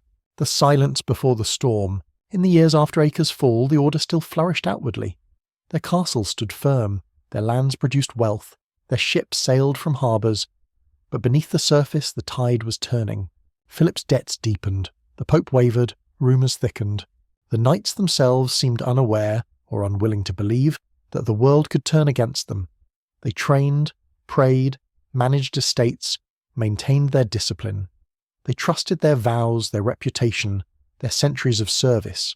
Perhaps they believed their silence would protect them. That envy would pass, suspicion would fade, but silence once again was double-edged. For into silence enemies poured their fears. Into silence kings poured their envy. Into silence the church poured its doubts. And when silence speaks only in whispers, it cannot defend itself against the roar of accusation. A walk through shadow. Picture a Templar commandery in France in the year 1306. The fields are green, the barns full. Knights in white mantles drill in the yard, their swords flashing in the sun. In the chapel, chants rise in Latin, echoing softly against round stone walls. Beneath the floors, storerooms hold grain, coin, and records. Yet in the village nearby, whispers circulate. They spit on the cross, a man says. They worship a head, a woman adds. They hold secrets no man should know. The knights, within their walls, hear none of this. Or perhaps they hear it faintly and dismiss it. For who could believe such tales? And yet the whispers grow. By the time the king acts, they will be strong enough to justify chains and fire. The gathering storm. By 1307 the trap was nearly set. Philip had prepared his case, his accusations, his plan. Clement, hesitant, leaned toward inquiry but would soon yield. The Templars themselves remained silent, trusting in God, in tradition, in their past service. But the world had changed. Heroes had become threats, guardians had become suspects, silence had become guilt, and the stage was set for the morning of Friday, October 13th, 1307, when soldiers would break open the gates of their commanderies and drag them into chains. The whisper of transformation, the shift from admiration to suspicion, is one of history's darkest alchemies. It happens not only to orders, but to people, to nations, to ideas. What was once celebrated becomes feared. What was once trusted becomes doubted. The Templars, who had once been praised as saviours, became accused as heretics. The transformation was not sudden, but gradual, a shadow creeping across their reputation, and in that transformation we glimpse a truth that echoes across ages. Silence, though powerful, cannot protect forever. The Templars stood on the threshold of destruction, though they did not yet know it. From heroes they had become threats, not by changing themselves, but by the way the world had chosen to see them, and in the silence before the storm their fate was sealed. The morning of Friday, October 13th, 1307, dawned quietly over France. It was autumn, the air cool, the fields fading from gold to brown. Villagers went about their routines, unaware that history itself was turning. For in the stillness before sunrise, riders were already in motion, carrying sealed orders from the king. Every commandery of the Knights Templar, from the smallest rural house to the great fortress in Paris, had been marked. Every knight, from the highest officer to the humblest initiate, was to be seized. The king's will was precise: arrest them all at once, and without warning. It was a strike meant to decapitate the order in a single breath. The web tightens. King Philip of France, the architect of the plot, had planned it with meticulous care. His debts to the Templars weighed heavily, his resentment deeper still. By labelling them heretics, he could erase what he owed, seize their wealth, and eliminate a rival power within his realm. The orders he dispatched were sealed until the very last moment. Bailiffs and soldiers across France rode by night, their parchments unopened, their purpose concealed. Only when the hour came, Friday morning, did they break the wax and read the words within. The words were clear. Seize the brothers of the temple, take their possessions, hold them for interrogation, resist no delay lest they escape. The knock at dawn. Imagine a Templar commandery in the countryside. The chapel bell has not yet rung for morning prayer. The knights sleep on hard beds, their cloaks folded at their sides. In the kitchen, a single lamp burns low. Then, the sound of hoofbeats, the clatter of armour, a fist at the gate. Before the knights can rise, soldiers pour in, swords drawn, demanding surrender. Some Templars reach for weapons, but resistance is useless. They are outnumbered, surprised, betrayed. Shackles are brought, cold iron clasped around wrists. In Paris, the scene is greater still. The Templar house there, immense and fortified, is surrounded by royal troops. Knights are dragged into the streets, their mantles torn from their shoulders, their dignity stripped away. In a single morning, an order that had stood for nearly 2 centuries is undone. The empty vaults. Philip had expected treasure. He imagined gold piled in chests, relics of saints, and riches beyond measure.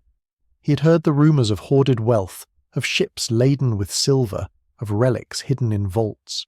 But when his men forced open the treasuries, they found far less than they hoped. Vaults were strangely bare. Shelves stood empty. Chests contained only common coin.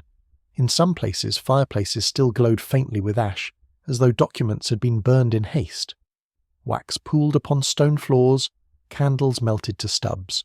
It was as if the knights had known, as if, in the silence before their fall, they had spirited away what was most precious. Some whispered that fleets had sailed from La Rochelle carrying treasures westward across the Atlantic. Others said carts of crates had been smuggled out of Paris in the nights before the arrest. Still others believed the true treasure had never been gold, but knowledge, scrolls, maps, instruments, hidden in places beyond the reach of king or pope. Whatever the truth, Philip's men found disappointment where they expected riches. The accusations, if not wealth, then guilt would serve. Philip's charges were grave: heresy, idolatry, blasphemy. He accused the Templars of denying Christ, of spitting upon the cross, of worshipping a mysterious head, sometimes described as bearded, sometimes as skull-like, sometimes as something not human at all. He accused them of obscene rituals, of secret oaths, of unnatural sins. The accusation spread quickly, repeated in broadsheets and whispers, carried from taverns to courts. To many they were shocking, to others they were suspiciously convenient, but truth mattered little. The power of accusation lay not in proof, but in fear, and fear spread swiftly. The torture. Under interrogation the knights were tortured. The rack stretched limbs beyond endurance. Fire seared flesh. Water was poured until lungs filled and breath ceased. Under such agony confessions came. Yes, some said they had denied Christ. Yes, they had spat on the cross. Yes, they had worshipped a strange head. Yes, they had committed unspeakable acts. But such confessions, wrung from pain, are brittle things. Some knights later recanted, declaring their innocence. Others clung to silence, enduring torment without words. Yet for Philip the confessions were enough. Heresy had been proven. The order was guilty. The silence of the Pope. Pope Clement V wavered. At first he protested the king's sudden strike. The Templars were answerable only to him, not to secular rulers. But Philip pressed harder, sending confessions demanding action. The Pope relented. Whether from fear, political entanglement, or resignation, Clement sanctioned the trials. The Church, which had once blessed the order, now joined in its condemnation. The shadow of Friday the 13th. From this day came the superstition that lingers even now, that Friday the 13th is unlucky. For on that morning, an order that had stood for centuries was shattered in hours. Knights were dragged from their homes, tortured, humiliated, cast into dungeons. The day itself became a symbol of betrayal, of sudden ruin, of silence breaking into screams. The missing pieces. Yet even as the order was crushed, mysteries deepened. Where were the treasures said to be stored in their vaults? Where were the relics, the manuscripts, the instruments rumoured to be in their possession? Soldiers searched, but found little. Chroniclers wrote of emptiness where abundance should have been. The silence left behind invited speculation. Some believed the Templars had hidden their wealth beneath Paris, in tunnels yet undiscovered. Others believed it was carried by fleets to Scotland, Portugal, or even across unknown seas. Still others imagined the treasure was never material at all but knowledge, alchemical secrets, sacred geometry, ancient relics of Solomon's temple. The absence of evidence became its own evidence, of something vast, something hidden, something forbidden. A walk through the arrests. Picture yourself in Paris that day. The morning is cold. You hear the sound of boots in the street, the rattle of chains, the cries of men dragged from their halls. You turn a corner and see them, knights in white mantles with red crosses, bound, their faces pale but defiant. Soldiers shove them forward, jeering. The people watch in silence, some with pity, others with suspicion. You follow as they are led to the dungeons of the king. Behind you, the Templar house stands strangely quiet. The vaults have been opened, but nothing of value is found. The chapel is silent, the altar bare. A sense of absence lingers, as though something invisible has slipped away. The knights vanish into darkness, and with them vanishes certainty. The echo that remains. The arrest of the Templars was not only a political act, it was a wound in the fabric of memory. For centuries, they had been guardians of pilgrims, defenders of castles, innovators in finance and architecture. In a single morning they became criminals, their name blackened, their legacy shattered. And yet, in that very destruction, legend was born. The silence of their empty vaults, the contradictions of their confessions, the suddenness of their fall, all these became fertile soil for imagination. What had they truly guarded? What had they carried away in the night? Why had their silence provoked such fear? The answers were lost, but the questions endured. The night after, as darkness fell on October 13th, the dungeons of France filled with Templars. Some prayed, some wept, some lay silent, broken by torture. Above them the city of Paris went on as before. Merchants closed their stalls, priests sang vespers, children slept. But in the shadows of that night, the order that had once shaped Christendom lay in chains, and the silence they left behind was louder than any cry. The whisper of fate. History remembers the date as a curse, Friday the 13th, a day of misfortune, a day of betrayal. For the Templars, it was the beginning of the end. Yet for us, centuries later, it is also a beginning. The birth of mystery, the spark of legend, the silence that still whispers in stone, in rumour, in imagination. The soldiers found little that day. The king gained less than he hoped. But the world gained a question that has never been answered. What vanished when the Templars fell? Among all the names of the Knights Templar, one stands in sharp relief against the fading centuries. Jacques de Molay, the last Grand Master of the Order. His fate, bound to the final unravelling of the Temple, has become legend, part history, part whisper of prophecy, part curse. To speak of the Templars' end is to speak of him. To hear his voice in the silence of the flames is to glimpse the strange power that lingers long after death. The Grand Master, Jacques de Molay, was not young when the storm broke upon the Order. Born around 1243 in Burgundy, he had entered the Temple in his youth and served for decades before becoming Grand Master in 1292, just after the fall of Acre. By then the Templars were already reeling. Their strongholds in the Holy Land were gone, their mission uncertain.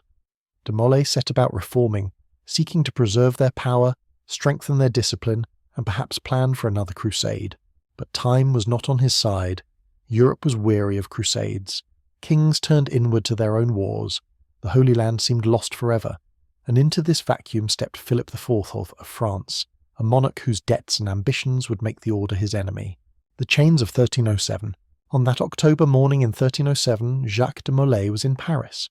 He had even attended the funeral of Catherine of Valois, the king's sister-in-law, only days before, an event where he stood near the very monarch who plotted his downfall. When the arrests came, he was among the first taken. Bound, dragged from the Templar house in Paris, he was thrown into the dungeons of Philip's men. There, like his brothers, he was tortured. Accounts differ, but the confessions extracted from him, whether through agony, deception, or exhaustion, claim that the Order had engaged in heretical rites. Later, he recanted, insisting on their innocence. His words shifted as any man's would under torment and threat, but history would seize upon his final voice, not the forced confessions, but the defiance spoken at the end. The long trial. For years the Templars endured trials across France and beyond. Some confessed, some resisted, some died in prison. De Molay himself was moved from dungeon to hall, from torture chamber to tribunal. Always the same accusations: denial of Christ, idolatry, secret rites. Always the same demands: confess, submit, yield. The Pope Clement V wavered. Sometimes he sought to defend the Order, other times to condemn. Under the shadow of Philip his will bent. By 1312, at the Council of Vienne, the papacy officially dissolved the Order. But dissolution was not enough. Philip demanded blood, and so Jacques de Molay, with Geoffrey de Charnay, preceptor of Normandy, was sentenced to life imprisonment. Yet even then, fate twisted. For when the sentence was read, de Molay rose to speak. The defiance. Before the crowd in Paris he declared not guilt but innocence. "It is only right," he said, "that in so grave a matter, in which the honour of the Order and my own person are concerned, I should speak the truth. I declare then, in the face of heaven and earth, that I am innocent of all the crimes imputed to me. I declare that the Order is pure and holy." It was a stunning reversal, a defiance that nullified years of coerced confessions. For the king and the Pope it was intolerable. The sentence of life imprisonment was abandoned. Instead, Philip ordered immediate execution. The pyre on the Seine. On the evening of March 18, 1314, a pyre was raised on a small island in the river Seine, between the royal gardens and the Cathedral of Notre Dame. The island was called the Île aux Juifs, the island of the Jews. The sun dipped low as crowds gathered. The air was cold, the river dark. Soldiers encircled the space, their armour glinting in firelight. Jacques de Molay was led forth, chains at his wrists, white mantle stripped away. Beside him walked Geoffrey de Charnay.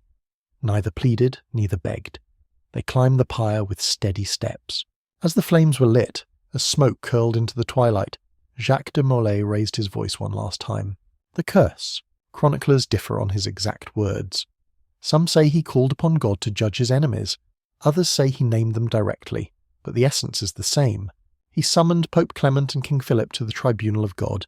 declaring that within a year they would stand before him to answer for their injustice. The fire rose, crackling, devouring.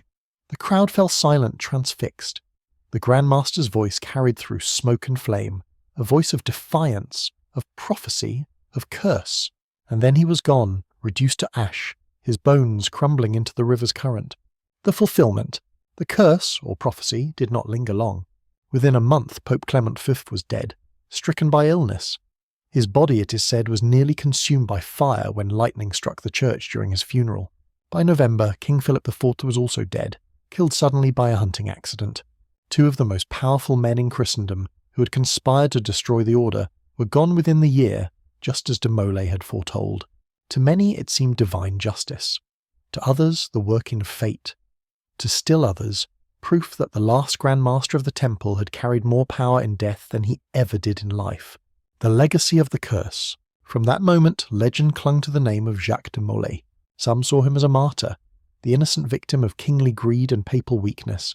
Others cast him as a prophet whose curse shaped the destiny of France. For indeed, Philip's line, his sons and heirs, would also fall swiftly, leaving the Capetian dynasty broken. Chroniclers came to call it the curse of the Templars. Whether one believes in curses or not, the coincidence was haunting. The voices of king and pope, triumphant on the day of his arrest, were silenced in the same year as his death. The silence of the Templars had become thunderous. A walk by the river. Imagine walking the banks of the Seine on a quiet evening. The water glitters with the last light of the sun. The cathedral rises in stone, its bells tolling softly. You pause at the place where the pyre once stood, though centuries have changed the island. The air is still. The river flows on. If you close your eyes, perhaps you hear the crackle of fire, the murmur of a voice carried on smoke, a voice declaring innocence, summoning judgment, whispering a curse that echoes through time. The pyre is gone, the Grand Master is gone, but the silence he left is not. The whisper of defiance. What makes Jacques de Molay unforgettable is not only his death, but his refusal to surrender his truth. Tortured, chained, condemned, he still spoke words that defied kings and popes. In his silence during years of imprisonment, and in his voice at the end, he embodied the paradox of the Templars themselves, guardians of mysteries, accused of heresy, destroyed in fire, yet immortal in legend. His curse, whether true prophecy or poetic invention, gave the order a final power, the power of story. For kings die and popes die, but stories live. And the story of Jacques de Molay, of the Grand Master who spoke defiance in the flames, has never died. The silence after fire. The Templars were gone, their order dissolved, their brothers scattered. Some joined other orders. Some faded into obscurity. Some, perhaps, carried fragments of their knowledge into secret channels. But in the silence after their destruction, the voice of Jacques de Molay lingered. His curse became a thread woven into every tale of the Templars that followed. Wherever their symbols appeared, in the lodges of Freemasons, in the carvings of Rosslyn, in the whispers of alchemists, the memory of his defiance burned like an ember. Even now, centuries later, when Friday the 13th is spoken of as unlucky, when stories of hidden treasure are told, when the Templars are invoked in novels, films, and secret histories, it is his voice that echoes behind the curtain. The voice that said, "We are innocent, the order is pure, you who condemn us will soon face your own judgment." The immortality of a curse. Curses are strange things. They do not live in the world of science or proof.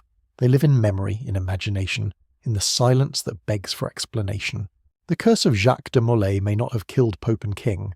Illness and accident may explain their deaths. But the power of the curse lies not in proof. It lies in the haunting coincidence, the silence it fills, the legend it creates. And so, through his death, de Molay gave his order immortality. Destroyed in fire, they lived on in whispers, the whisper that remains. As night deepens, imagine the flicker of that pyre on the scene, its flames mirrored in the water, its smoke drifting into the stars.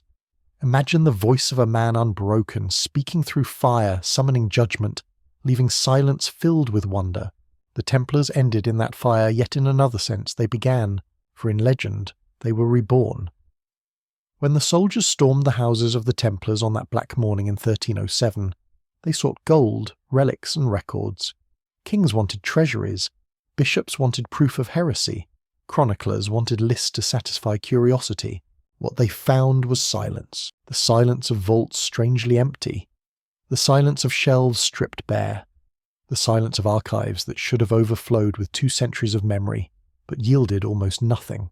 This silence is one of the deepest mysteries of the Templars, the records that should have been. For nearly 200 years, the order had spread across Europe and the East. They had estates in every kingdom, ports on every coast, castles that dotted the frontiers. They kept accounts of rents and harvests, of ships and supplies. They issued letters of credit, recorded debts, stored deposits. And yet, when the order was seized, where were those records? Philip's men opened chests expecting ledgers, contracts, lists of deposits. Instead, they found fragments, some financial accounts, but not the vast libraries that must have existed. Even more curious were the missing manuscripts. For an order that lived in Jerusalem, Acre and Cyprus, their archives should have been rich with correspondence, chronicles, perhaps even translations of texts they encountered in the East. But these too were absent, as if, on the eve of their fall, someone had already swept the shelves clean. The ashes in the hearths. In some commanderies, soldiers reported ashes still warm in fireplaces, candles burned to stubs, the smell of smoke lingering, as though documents had been destroyed in haste, hours before the arrests. But how could the Templars have known?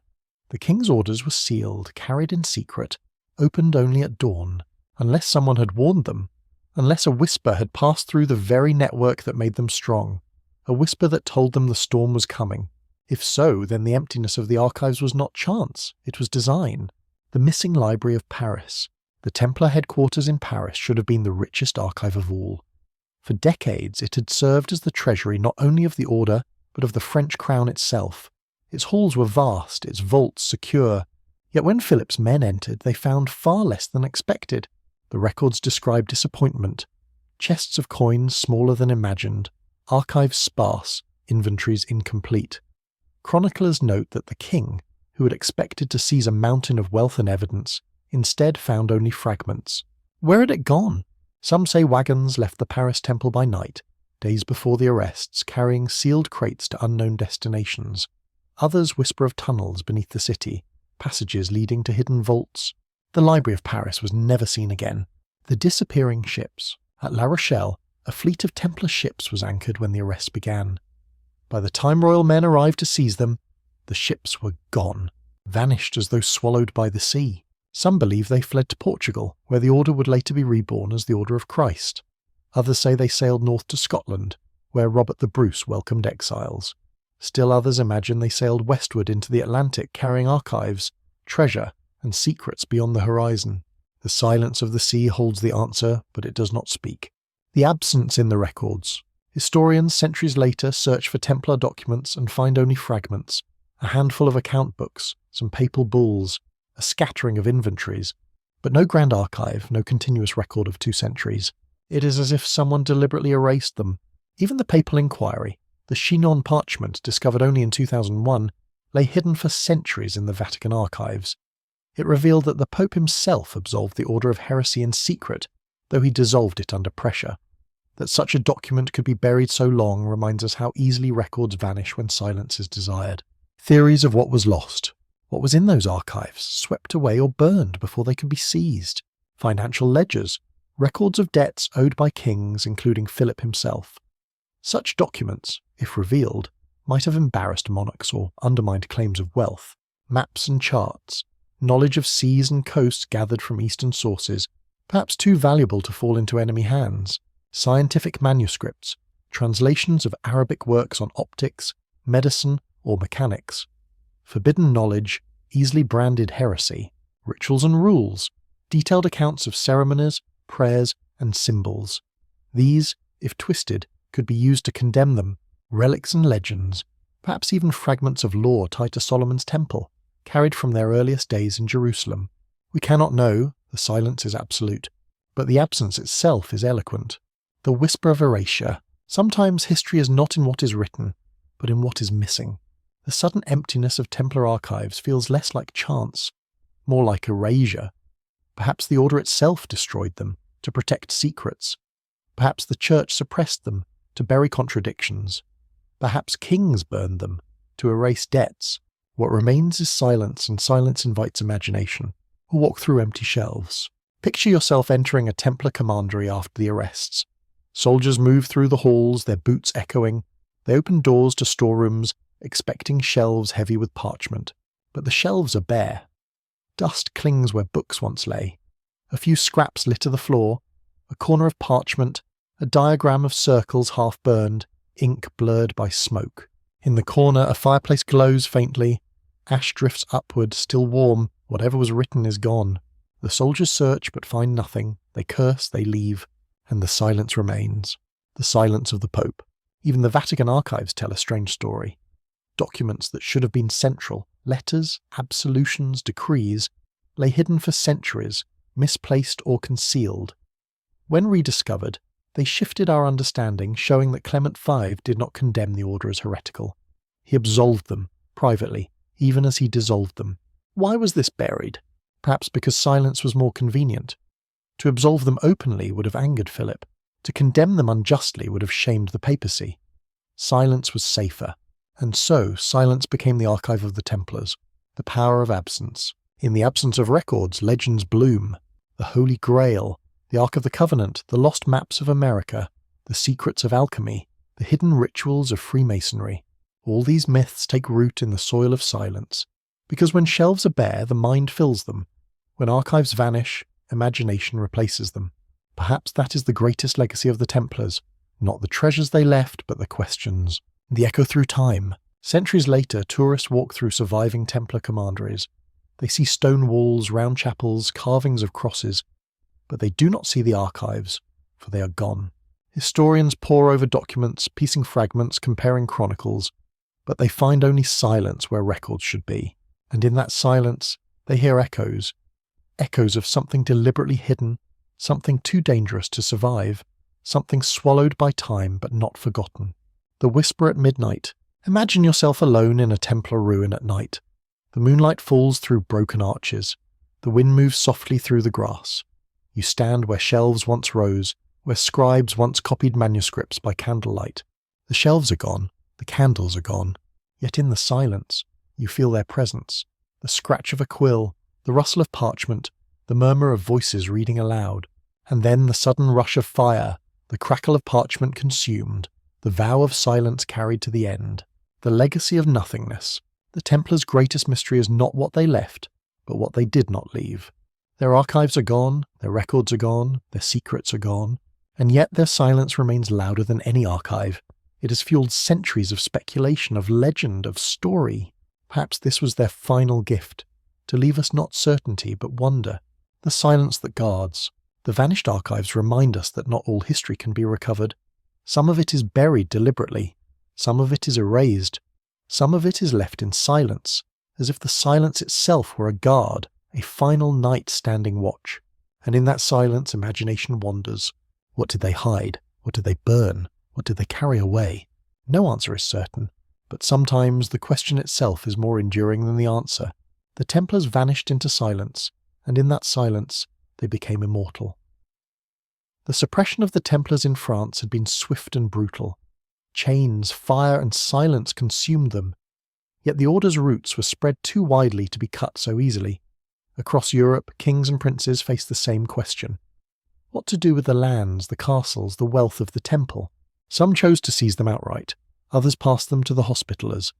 But in Portugal something stranger occurred. There, instead of vanishing, the Templars were reborn. Not as the temple, but as something new. The Order of Christ. Portugal, a different crown. Portugal was a young kingdom then, a strip of land at the edge of the Atlantic, forged in battles against Moorish neighbours and defined by the restless sea. Its kings, unlike Philip of France, were not burdened by towering debts to the temple. They valued the Templars for their military strength, their discipline, and their knowledge of fortification. King Denis of Portugal, cautious yet shrewd, watched the trials unfolding in France with suspicion. He saw the accusations for what they were, weapons forged from envy and debt. He knew the Templars within his realm, men who had fought beside him in wars, who had built castles to guard the frontier, who had drained swamps and tilled fields. Why should he condemn them for crimes whispered by a distant king?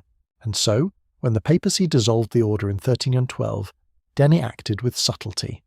He requested that the Pope allow a new order to be formed, one that would inherit the lands and knights of the Temple in Portugal. In 1319, His request was granted. Thus, the Order of Christ was born, the continuity and silence. To the world, the Templars had ended. Their cross had been torn from their mantles, their name erased. But in Portugal, under a different banner, the same men continued their vows. The Order of Christ wore new symbols, but its heart was the same. Castles that had been Templar remained Templar in spirit. Lands once sworn to the Temple now answered to the new order. Even the rituals and rules carried echoes of the old. It was a resurrection hidden in plain sight. The silence that had swallowed the Templars elsewhere became in Portugal a cloak beneath which they endured. The stronghold at Tomar. The centre of this new order was Tomar, a fortress already steeped in Templar history. Founded by the Temple in the 12th century, Tomar stood upon a hill above the Narbonne River, its walls thick, its towers proud. Within its heart rose the Carola, a round church modelled after the Holy Sepulchre of Jerusalem. Its 12-sided structure, its painted columns, its sacred geometry, all spoke of Templar origins. When the Order of Christ inherited Tomar, they inherited more than stone, they inherited a memory. Imagine walking through Tomar in the 14th century. The air is cool, the stones damp with morning dew. Knights move silently through the cloisters, their mantles bearing a new cross, red, with flared arms, different from the Temple's straight cross, yet still a cross of defiance. Within the Carola, candles burn low, casting light upon painted saints and carved angels. Yet behind the imagery of Christendom, one feels an older whisper, the echo of Templars who prayed in the same space, who guarded secrets within the same walls. Tomar became not only the home of the Order of Christ, but the vessel of its mysteries. The Atlantic horizon. In time, the survival of the Templars in Portugal would bear fruit far beyond the kingdom's borders. For Portugal, poised on the edge of the ocean, was destined to look outward. The knowledge preserved by the Order, navigation, finance, architecture, would find new purpose in the coming age of discovery. It was the Order of Christ that sponsored Prince Henry the Navigator, the royal visionary who set Portugal upon the path of oceanic exploration. Under its banner, ships sailed down the coast of Africa, across uncharted waters, toward horizons no European had dared. The cross of the Order, painted red on the sails, became a symbol not of crusade in the east, but of discovery in the west and south. And here, whispers rise. Did the knowledge that guided those ships have roots in the silence of the Templars? The inheritance of knowledge. The East had taught the Templars much. Astrolabes, compasses, maps, the science of navigation, the art of geometry, the law of winds and currents. If fragments of this knowledge had been carried westward, hidden in the vanished archives preserved in the silence of Portugal, then the rebirth of the Temple as the Order of Christ would have preserved them until the moment they were needed. When Henry's ship set sail, when Vasco da Gama reached India, when Cabral stumbled upon Brazil, the cross of the Order of Christ flew above their sails.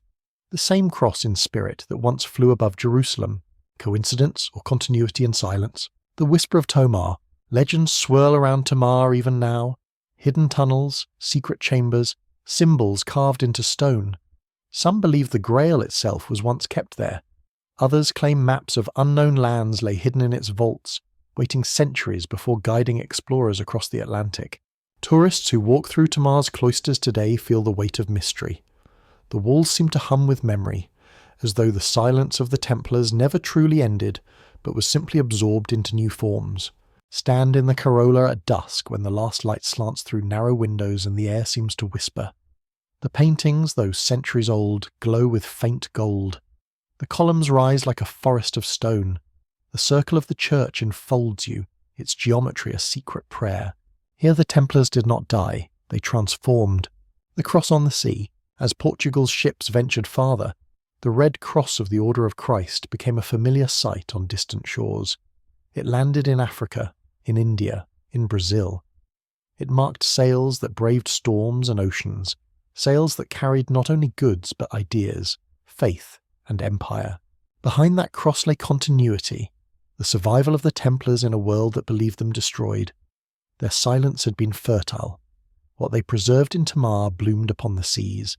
The very age of discovery, some whisper, bore the fingerprints of the Temple. The subtle survival. In Portugal, the Templars did not need to hide in shadows or secret lodges. They lived openly under another name. Their order was sanctioned by Pope and King, their estates intact, their traditions preserved. Elsewhere, legends of survival clung to shadows, Scotland, Freemasonry, whispers of hidden rituals. But in Portugal, survival was not rumour, it was fact. The Templars endured because one king valued them, one crown saw their worth, one nation gave them sanctuary. And from that sanctuary they shaped the world. A walk by the river Nebo. Imagine standing by the river below Tamar at night. The fortress rises above, its towers dark against the stars. The water flows softly, carrying the moon's reflection. You look up at the Carolla, its windows glowing faintly with candlelight. Within, monks of the Order of Christ kneel in prayer. Their chants drift into the night, blending with the rustle of water and leaves. But if you listen closely, you might hear another voice beneath it, a whisper of Templars long gone, whose vows and silences never ended, only changed their form. The river flows, the stars turn, the fortress endures, and with it the silence of the temple, the seeds that grew. The suppression of the Templars was meant to end them, but in Portugal it became the soil for something new. From Tomar, from the Order of Christ, the Red Cross sailed into the unknown. It marked the sails of explorers who would redraw the maps of the world. It carried whispers of knowledge absorbed in Jerusalem, Acre and Cyprus, fragments of navigation, geometry, and silence. The temple did not die, it transformed. And in that transformation it carried its mysteries into another age. The silence of Portugal was not emptiness, it was seed. And the seed of the Templars, sown in Tamar, grew into an empire of oceans. When the flames consumed Jacques de Molay on the banks of the Seine, many believed the story of the Templars was finished. France had seized their lands, the papacy had dissolved their order, and their brothers lay in chains or scattered across Europe. Yet silence is never truly empty. It conceals as much as it erases, and in that silence rumours grew of knights who survived, who fled north to lands where the King of France had no reach, where the arm of the Pope grew weaker with distance. Some whispers said they sailed from La Rochelle on the western coast, their ships heavy with crates and secrets, vanishing into the Atlantic. Others claimed they rode north across Europe, cloaked in silence, seeking refuge. And many of these whispers pointed to the same place, Scotland, the exile's haven. In the early 14th century, Scotland was a kingdom struggling for survival. Its people resisted the rule of England with desperate ferocity. The land was scarred by war, its villages burned, its lords divided.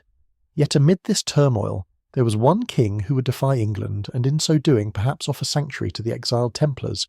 That king was Robert the Bruce. In 1306, Robert had been excommunicated by the Pope for killing his rival, John Comyn, in a church. His defiance left him outside the authority of Rome, an outlaw in the eyes of Christendom, yet king to the Scots who followed him. For the Templars, condemned by Pope and king alike, Scotland offered an echo of their own plight, a land beyond the grasp of their enemies, led by a ruler who had nothing to lose by defying the church. Bannockburn, the whisper of ghostly knights. The most enduring legend of the Templars in Scotland emerges at the Battle of Bannockburn in 1314. The English king, Edward II, marched north with a vast army, determined to crush Robert the Bruce and end Scotland's defiance. Robert's forces were smaller, outnumbered, yet their resolve was unyielding. For 2 days the battle raged near the small stream called the Bannock Burn. On the second day, as English ranks faltered, some chroniclers tell of a strange sight.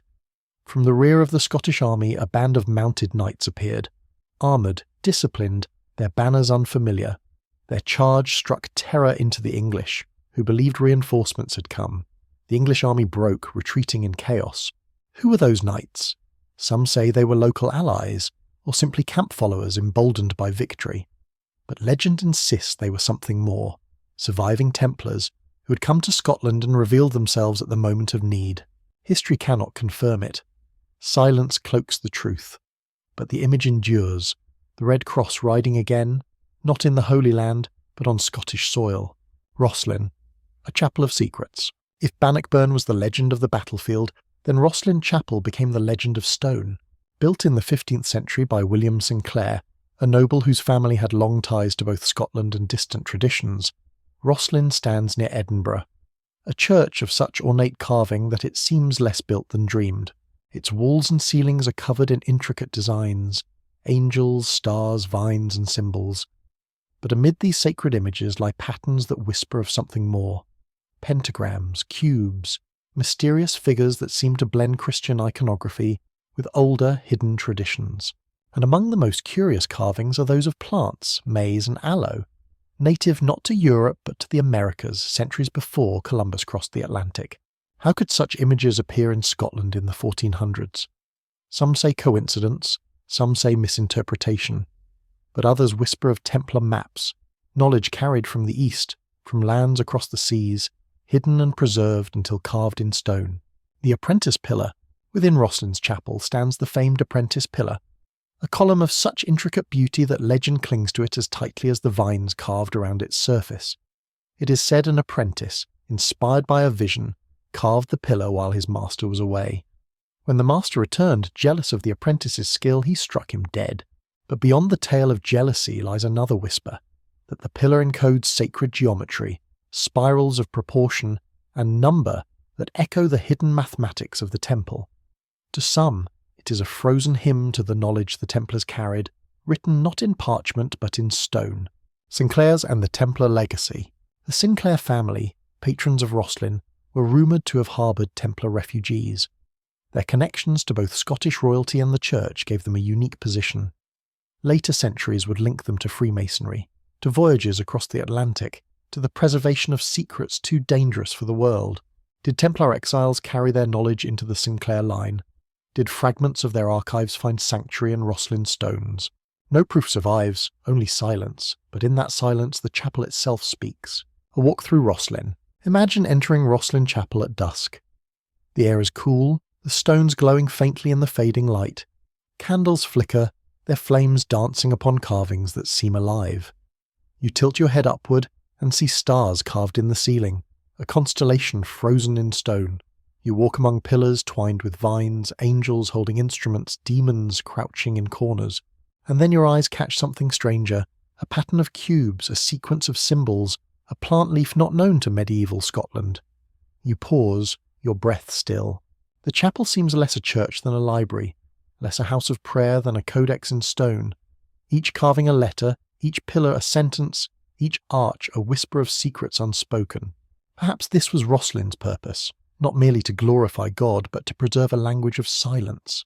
The Templar survival in myth. Scotland's connection to the Templars lives as much in myth as in stone. The charge at Bannockburn, the carvings of Roslin, the whispers of hidden treasures, these stories endure because they fill the silence left by history's erasures. Perhaps no Templar rode at Bannockburn. Perhaps Roslin's carvings are only the product of a mason's imagination. Perhaps no archives survive to be hidden in Sinclair vaults. Yet the legend persists because silence invites whispers, and whispers become story. The power of place. Portugal preserved the Templars openly, transforming them into the Order of Christ. But Scotland preserved them in legend, in stone, in whispers that slip through centuries. Roslin stands as a testament to that legend, a place where pilgrims of curiosity come even now seeking signs of hidden knowledge. Some come for the Grail, some for the Ark, some for geometry, some for mystery. The chapel answers none of them. It only whispers through silence, through carvings that refuse to be explained. A walk among shadows. Stand outside Roslin Chapel at night. The air is cold, the stars bright above the dark hills. The chapel glows faintly, its stones silvered by moonlight. You place your hand upon the wall, feeling the chill of centuries. The carvings are rough beneath your fingers, yet alive with meaning you cannot fully grasp. You listen. The night is silent, save for the rustle of leaves and the soft breath of the wind. Yet within that silence you imagine the sound of hooves, the echo of chants, the murmur of knights who once fled here, carrying secrets into exile. The chapel stands, as it has for centuries, as a stone guardian of silence. The enduring mystery. Did the Templars truly survive in Scotland? Did they fight at Bannockburn, carve their secrets into Roslin, pass their knowledge into the bloodlines of noble families? We cannot know. History offers no proof, but silence is fertile, and in that silence the legend of Scotland as a refuge endures. Perhaps that is the true survival, not in records or relics, but in story. In the way a chapel becomes a codex, in the way a battle becomes a whisper of ghostly knights, in the way silence itself becomes a guardian of memory. The whisper beyond. From Portugal's open survival to Scotland's shadowed legends, the Templars seem never truly gone. Each land preserved a fragment, some in lore, some in stone, some in story. Roslin, with its carved maze and spiralled pillar, stands as one of the strangest fragments, a chapel that is not only a place of prayer, but a riddle, a silence that does not end, but deepens, And perhaps that is the Templar legacy itself, to leave behind not certainty but mystery, to live on not in archives, but in whispers that refuse to fade. The silence of Scotland is different from the silence of France. In France, silence meant erasure. In Scotland, silence became legend. And legend, like stone, endures. Stone does not lie, but it does not speak plainly either. It holds silence in its weight, whispers in its angles, secrets in its proportions. And of all the legacies the Knights Templar left behind, none is more haunting than the architecture that still rises across Europe. Round churches, fortresses, commanderies, bridges and chapels. Some were practical, some were symbolic. Yet many seem to conceal a hidden language, geometry, astronomy, numerology, encoded within their very stones. The round churches. We have already walked through the circles of stone that mark their sanctuaries. Yet the strangeness of these structures bears repeating. At London's Temple Church, the round nave echoes the Holy Sepulchre of Jerusalem. The acoustics produce uncanny effects. A whisper on one side heard clearly on the other, a chant multiplied in resonance. Scholars marvel at the precision. Pilgrims once knelt in awe. At Tamar in Portugal, the 12-sided charola rises like a crown of geometry. Each side aligned, each column painted, each ratio echoing mathematical harmony. Some have claimed the design encodes the 12 apostles, the 12 tribes, the 12 signs of the zodiac, a circle of heaven inscribed upon earth. To the ordinary worshipper, these were churches. To the initiated, perhaps, they were diagrams, stone mandalas, expressions of sacred geometry, where prayer was not only heard but embodied in proportion. Fortresses of precision, the Templars were builders of castles as well as churches. Their fortifications stretched from the cliffs of Dover to the deserts of Syria. At Crac des Chevaliers in modern-day Syria, their fortress rose like a city of stone, walls within walls, towers upon towers. Its concentric design allowed defenders to retreat inward, layer by layer, each wall higher than the last. It was military genius, yet some have seen in its nested circles the echo of cosmological diagrams, as if the fortress itself mirrored the order of the heavens. In France and Spain, their castles often align with rivers and hills in curious ways. Some seem positioned not only for defence but for alignment with sunrise on solstices, or with constellations that mark the seasons. Was this chance, or knowledge deliberately inscribed in stone? Bridges and roads. Not all Templar works were fortresses or sanctuaries. Some were bridges, stone spans across rivers, practical yet enduring. The bridge at Dona Maria in Portugal, attributed to Templar hands, is said to align precisely with sunrise on feast days. Others in Spain connect not only towns but pilgrim routes, guiding travellers along paths that echo ancient ley lines, the invisible veins of landscape, half geography, half legend. To walk across such a bridge is to feel continuity. Stone beneath, sky above, water flowing endlessly below. Perhaps the builders intended no more than practicality, but perhaps they saw themselves weaving the land into a net of meaning, where every span and road was part of a larger design. Numerology in stone, numbers whispered through their architecture. 3, the Trinity, appears in arches and windows. 4, the elements, marks the corners of cloisters. 7, the sacred number of creation, emerges in columns, steps and chapels. 12, the apostles, the months, the zodiac, shapes entire naves and sanctuaries. At Tamar, some count 33 steps to a chamber, the number long linked to initiation. At London's Temple, measurements suggest ratios of 1.2, beloved by Masons for its harmony. Coincidence or intention? The silence of records leaves us uncertain.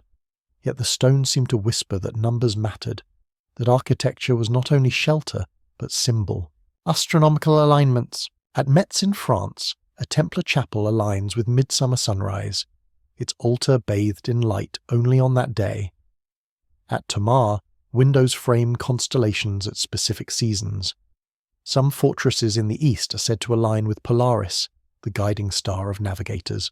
Such alignments suggest knowledge of astronomy beyond mere chance.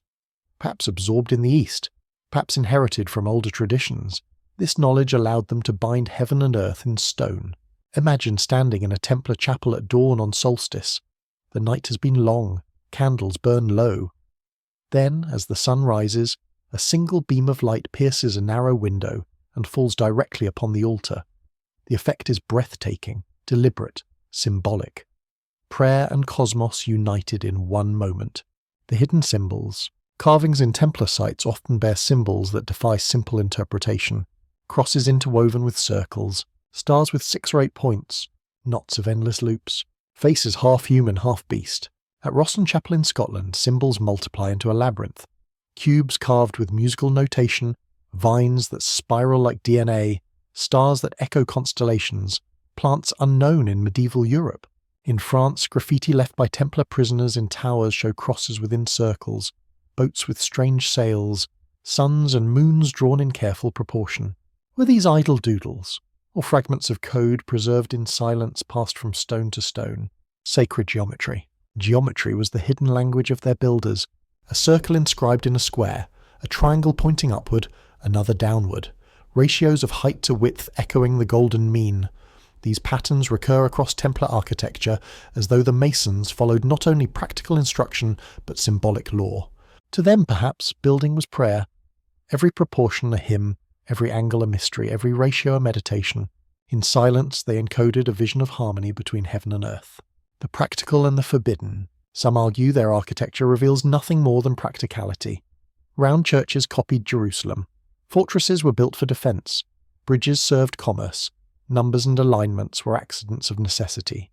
Yet the persistence of pattern, the recurrence of ratio, the strangeness of symbols suggests intention. And if intention, then what knowledge guided it? Perhaps fragments of geometry inherited from antiquity. Perhaps astronomy learned from the East. Perhaps simply intuition, shaped by silence and prayer. But to those who sought to condemn them, such strangeness was fuel. What could not be understood became suspicious. What was encoded in stone could be twisted into accusation. And so, their architecture, like their rituals, became part of the charges. Secret codes, forbidden symbols, heretical designs. A walk through stone. Imagine yourself entering a Templar church at night. The air is cold, the floor stone beneath your feet. Candles flicker, shadows dance across columns. You trace your fingers along a carving, a star within a circle, worn by centuries yet still sharp. You look upward. The dome curves above you, its proportions strangely perfect. Your voice echoes softly, multiplied by geometry. For a moment you feel as though the church itself listens, as though the stones breathe, as though you are not in a building but inside a diagram drawn by unseen hands. The silence is heavy, alive, and you begin to understand why whispers of forbidden knowledge cling to these walls. The silence that preserves. The Templars are gone, their archives burned, their brothers condemned, but their stones remain. And in stone, silence speaks. It speaks of circles and stars, of ratios and alignments, of symbols carved with deliberate care. It speaks of a language without words, a code without letters, a message written not on parchment but on the earth itself. Perhaps the true archives of the temple were never in books, but in stone. Perhaps their greatest legacy was not wealth, but architecture that preserved their silence through centuries. The whisper of geometry. Walk among their ruins today, and the whisper remains. A circle echoes eternity. A column encodes proportion. A chapel aligns with the sun. A carving hides a symbol. The Templars spoke through stone, and stone has outlasted fire. Their silence is not absence. It is presence, hidden in plain sight. The encoded architecture of the Templars is not only history, it is a riddle that endures, unanswered, carved into the silence of stone. When the fires of 1314 died and the last Grand Master's ashes scattered upon the Seine, many believed the story of the Templars had ended. Their castles were seized, their name blackened, their order dissolved. But silence does not mean death. Silence can mean transformation. And in the centuries that followed, whispers began to rise. Whispers that the spirit of the temple flowed into hidden channels, preserved not in open orders sanctioned by kings and popes, but in brotherhoods that gathered in shadow. The legacy beneath the surface. Power does not vanish, it transforms. Knowledge does not burn, it hides. Tradition does not die, it adapts. So it may have been with the Templars. Their symbols, compass and square, cross and circle, reappeared centuries later in the rituals of Freemasonry. Their traditions of secrecy, of initiation, of brotherhood, echoed in lodges scattered across Europe.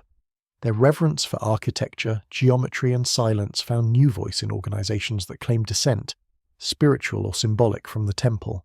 Whether this descent is fact or myth matters less than the way it lingers. For in myth, survival is as real as in history. The stonemasons' lodges. In the Middle Ages, stonemasons formed guilds to protect their craft. They built cathedrals, castles, bridges, structures of stone that embodied geometry and endurance.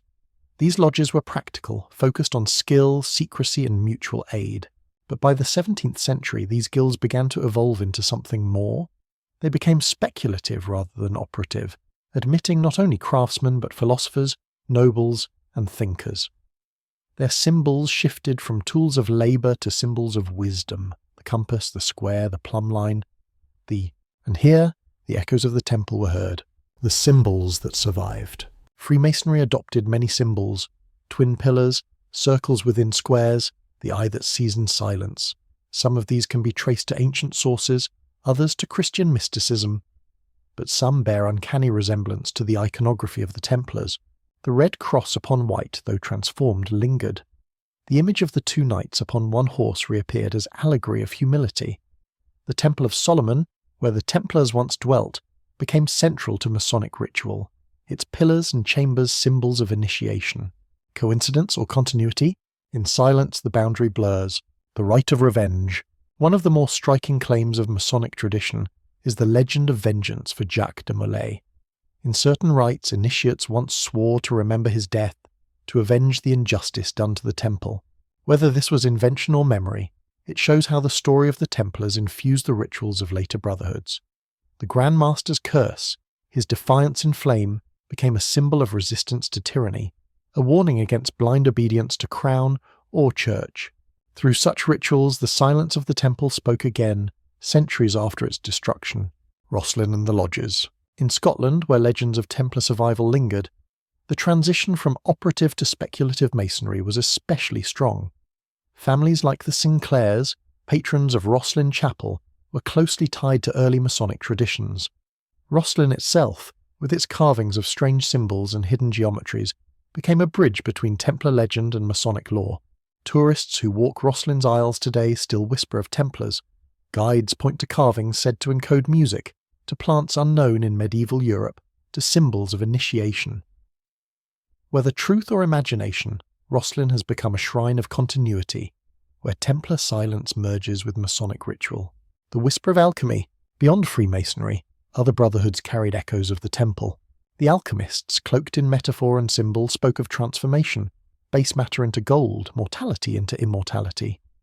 Their language of hidden fire and secret stone resonates with Templar myths of forbidden knowledge, of relics preserved in silence. Some claim the Templars guarded fragments of the Philosopher's Stone, or manuscripts of alchemical wisdom carried from the East.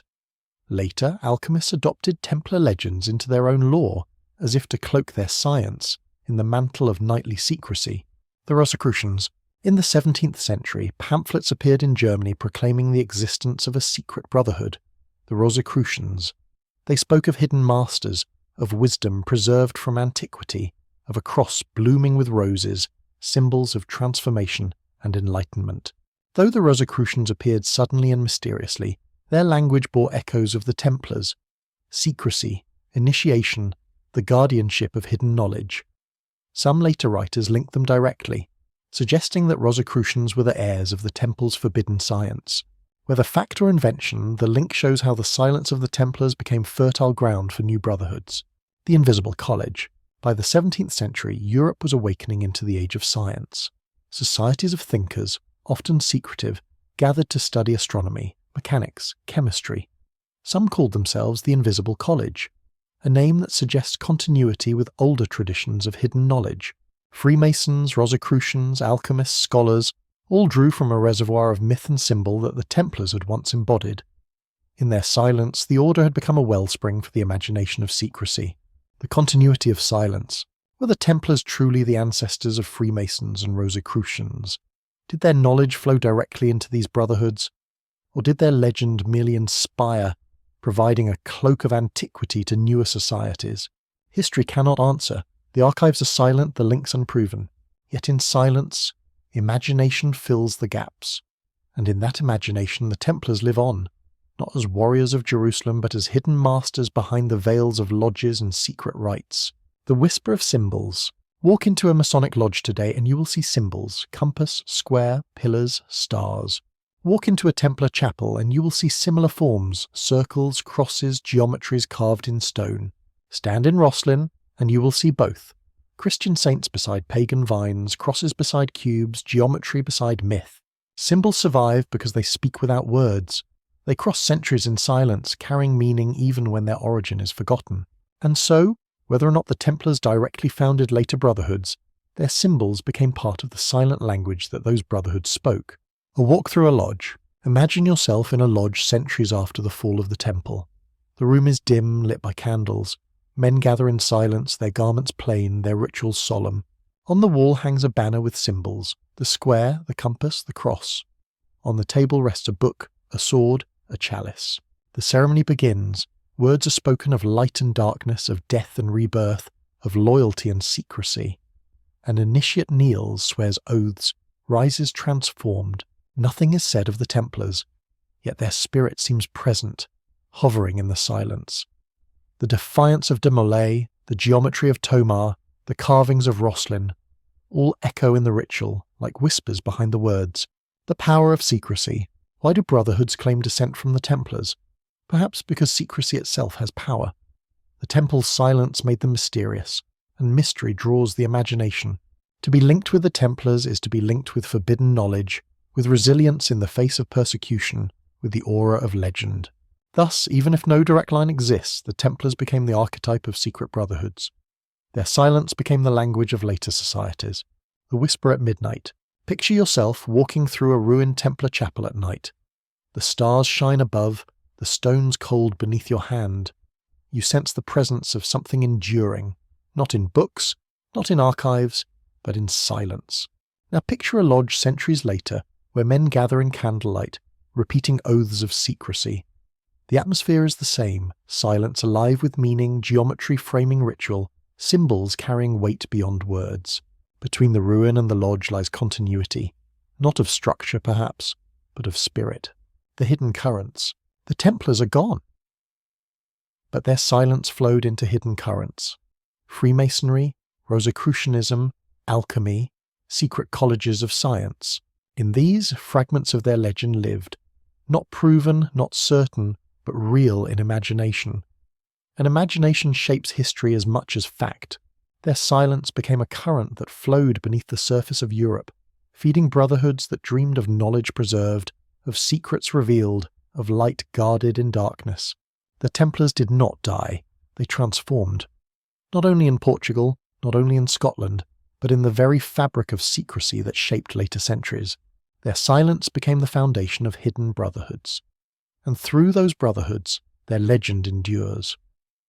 Among the many accusations hurled at the Templars, none stirred more unease than the charge of forbidden practices, rites whispered in darkness, knowledge unblessed by the Church. To their enemies such accusations were convenient. Yet behind slander often lies the shadow of something real, distorted but not wholly imagined. For the Templars lived at the crossroads of cultures, and in those crossroads burned the strange fire of alchemy in the East. Long before the Renaissance, the Islamic world nurtured alchemy as both science and symbol. Scholars like Jabir ibn Hayyan, Giba, wrote of distillations, elixirs and transmutations. Laboratories in Damascus and Cairo filled with glass vessels, crucibles, powders and flames. To the outside eye it was sorcery. But beneath metaphor, alchemy was the seed of chemistry. Acids discovered, salts purified, metals refined. Alchemists spoke of turning lead into gold, yet in their experiments they uncovered medicines, pigments, perfumes, and techniques of distillation. Imagine a Templar knight standing in the corner of such a chamber. The air smells of sulphur and vinegar. A glass retort glows with fire, liquid bubbling within. A scholar explains how matter transforms, how fire reveals hidden essences. To the knight schooled only in the language of battle, it must seem as wondrous as a miracle. The language of symbols. Alchemy did not speak in plain words. Its texts were cloaked in allegory. Dragons devouring their tails, kings and queens embracing, suns and moons uniting, vessels sealed with strange sigils. This language was not deception alone, it was protection. For alchemy was dangerous, both in its substances and in its ideas.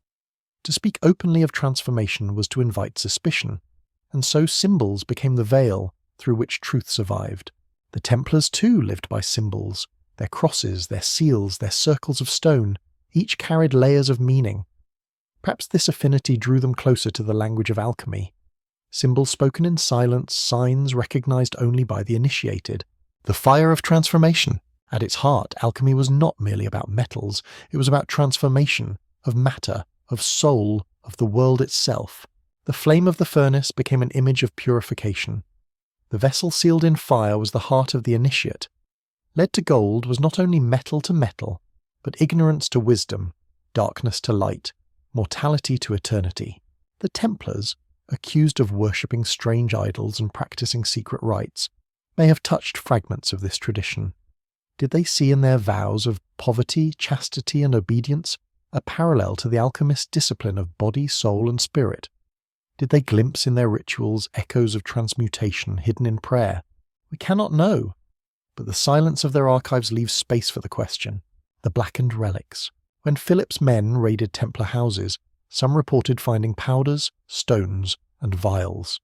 Few details survive, but rumours spread that the knights possessed substances unknown to ordinary men.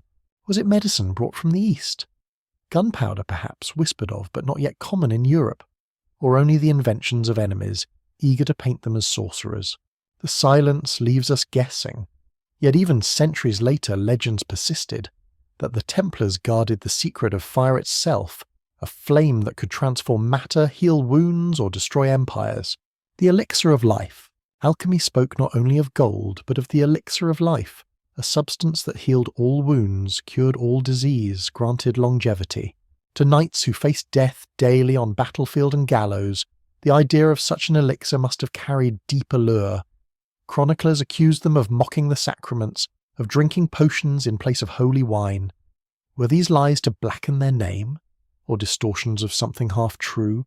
A memory of strange drinks prepared by Eastern physicians, of remedies unknown in the West? Some even whispered that the Grail itself was not a cup, but the elixir, the vessel of transformation guarded in silence. The Philosopher's Stone.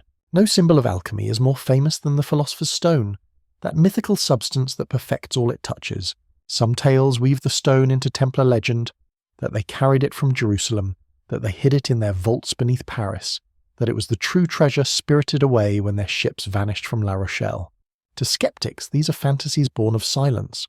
To dreamers, they are possibilities, for the Templars stood in places where such legends thrived. The Temple Mount, where Solomon's wisdom was said to dwell. The East, where alchemists wrote of hidden stones. Perhaps they carried not the stone itself, but the idea of it, the symbol of transformation. And that symbol has endured, whispering through centuries. Alchemy and heresy. Why would alchemy seem heretical? Because it suggested that creation could be understood, manipulated, perhaps even rivaled. To the Church, creation was the work of God alone. To claim man could transmute matter, cure death, or unlock secrets of the stars was to trespass upon divine ground. Thus, to accuse the Templars of alchemy was to brand them as usurpers of God's power. Whether true or not, the accusation stuck. Their silence became guilt. Their symbols became blasphemy. Their curiosity became heresy. The echo in later centuries. Centuries after their fall, alchemists claimed the Templars as ancestors. Nicolas Flamel, the Parisian scribe later wrapped in legend, was said to have discovered alchemical secrets linked to the temple. Rosicrucians and Freemasons invoked Templar memory as proof of their ancient wisdom. Perhaps they sought legitimacy in legend. Or perhaps fragments of Templar silence had indeed passed into their hands, through Portugal, through Scotland, through hidden brotherhoods. In any case, the Templars became entwined with the image of the alchemist, guardians of secrets, keepers of transformation, martyrs to forbidden knowledge. A walk through the furnace. Picture yourself in a Templar commandery on a winter night. The wind howls outside, snow drifts against stone walls. Within a chamber deep below, a fire burns in a furnace. The air smells sharp, sulphur, salt, smoke. A knight bends over a vessel of glass, its contents glowing faintly. Another watches, silent, as drops fall from one flask to another. Strange symbols are etched on the wall, half prayer, half diagram. The flicker of fire makes them dance. What are they doing? Preparing medicine? Experimenting with metals? Or seeking the secret of transformation itself? You cannot tell, and then the vision fades, leaving only silence. The flame that endures. The Templars were destroyed. Their archives vanished. Their name was blackened. Yet in legend they endure as alchemists of history, transmuted from knights into symbols, from warriors into myths, from silence into whispers. Perhaps they never practiced alchemy. Perhaps they never touched crucible or retort. Yet their story itself has become alchemical, transformed, reshaped, reimagined across centuries. From ashes they became gold, not in matter, but in memory. The alchemical flame. In alchemy, the furnace is never allowed to die. It must burn constantly, patiently through days and nights, until transformation is complete.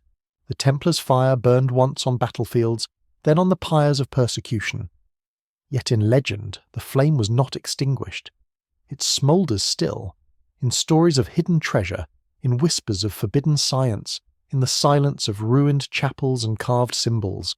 Perhaps the true alchemical flame of the Templars is not in crucibles, but in imagination, the fire that keeps their story alive, transforming across centuries never consumed. The whisper that remains. Stand at the ruins of a Templar chapel at dusk. The stones are cold, the air still. In the silence, you imagine the flicker of a furnace, the glow of embers, the murmur of knights speaking in whispers. You breathe, and the air tastes faintly of smoke. You listen, and the silence seems alive like fire hidden beneath ash. The Templars are gone, yet their flame endures. The alchemical flame. The pyres of 1314 seemed to close a chapter. Jacques de Molay's voice was silenced in flame, and the order of the temple was dissolved. Yet silence does not erase. It lingers, it hums, it seeps into the cracks of time. And when Europe awoke from its long medieval night, when the Renaissance spread its light across art, science, and philosophy, echoes of the Templars seemed to whisper again. Faint, elusive, yet undeniable. The resurfacing of symbols. Walk through the palaces and libraries of 15th century Florence, and you will see symbols carved in marble and painted in fresco. Circles within squares, stars within circles, images of Solomon's temple, of knights beside crosses. To most, these were simply echoes of antiquity. Yet some saw in them the faint imprint of a memory, the geometry of the Templars reborn in art. Architects of the Renaissance adored proportion, harmony, sacred geometry. Filippo Brunelleschi, who crowned Florence with its great dome, studied the ratios of circle and square as though they were divine. Artists like Leonardo da Vinci sketched men inscribed within circles and squares, echoing symbols that had adorned Templar churches centuries before. Coincidence or continuity of silence? The hidden manuscripts. The Renaissance was fueled by the rediscovery of texts. Plato, Aristotle, Euclid, Galen. Many came from the East, preserved in Arabic and brought west through trade and conquest. Yet among the whispers of rediscovery are tales of manuscripts hidden, preserved in secret, waiting for the right time. Some claim the Templars carried such texts from Jerusalem and Acre, treatises on optics, mechanics, alchemy, and hid them in Portugal, Scotland, or beneath Paris. When Europe was ready, the silence broke, and knowledge blossomed. Perhaps this is legend. But it is striking how the very sciences whispered of in Templar lore, navigation, geometry, alchemy, blossomed first in lands where their survival is most rumoured. Portugal, Florence, Scotland, Leonardo's shadows. No figure embodies the Renaissance echo more than Leonardo da Vinci. Painter, sculptor, engineer, dreamer of machines that would not be built for centuries. Open his notebooks, and you find diagrams of gears, flying devices, armoured vehicles. You see experiments with optics, with anatomy, with proportion. His art blends sacred geometry with living flesh. His science cloaks invention in mystery. Where did his inspiration come from? Genius, certainly.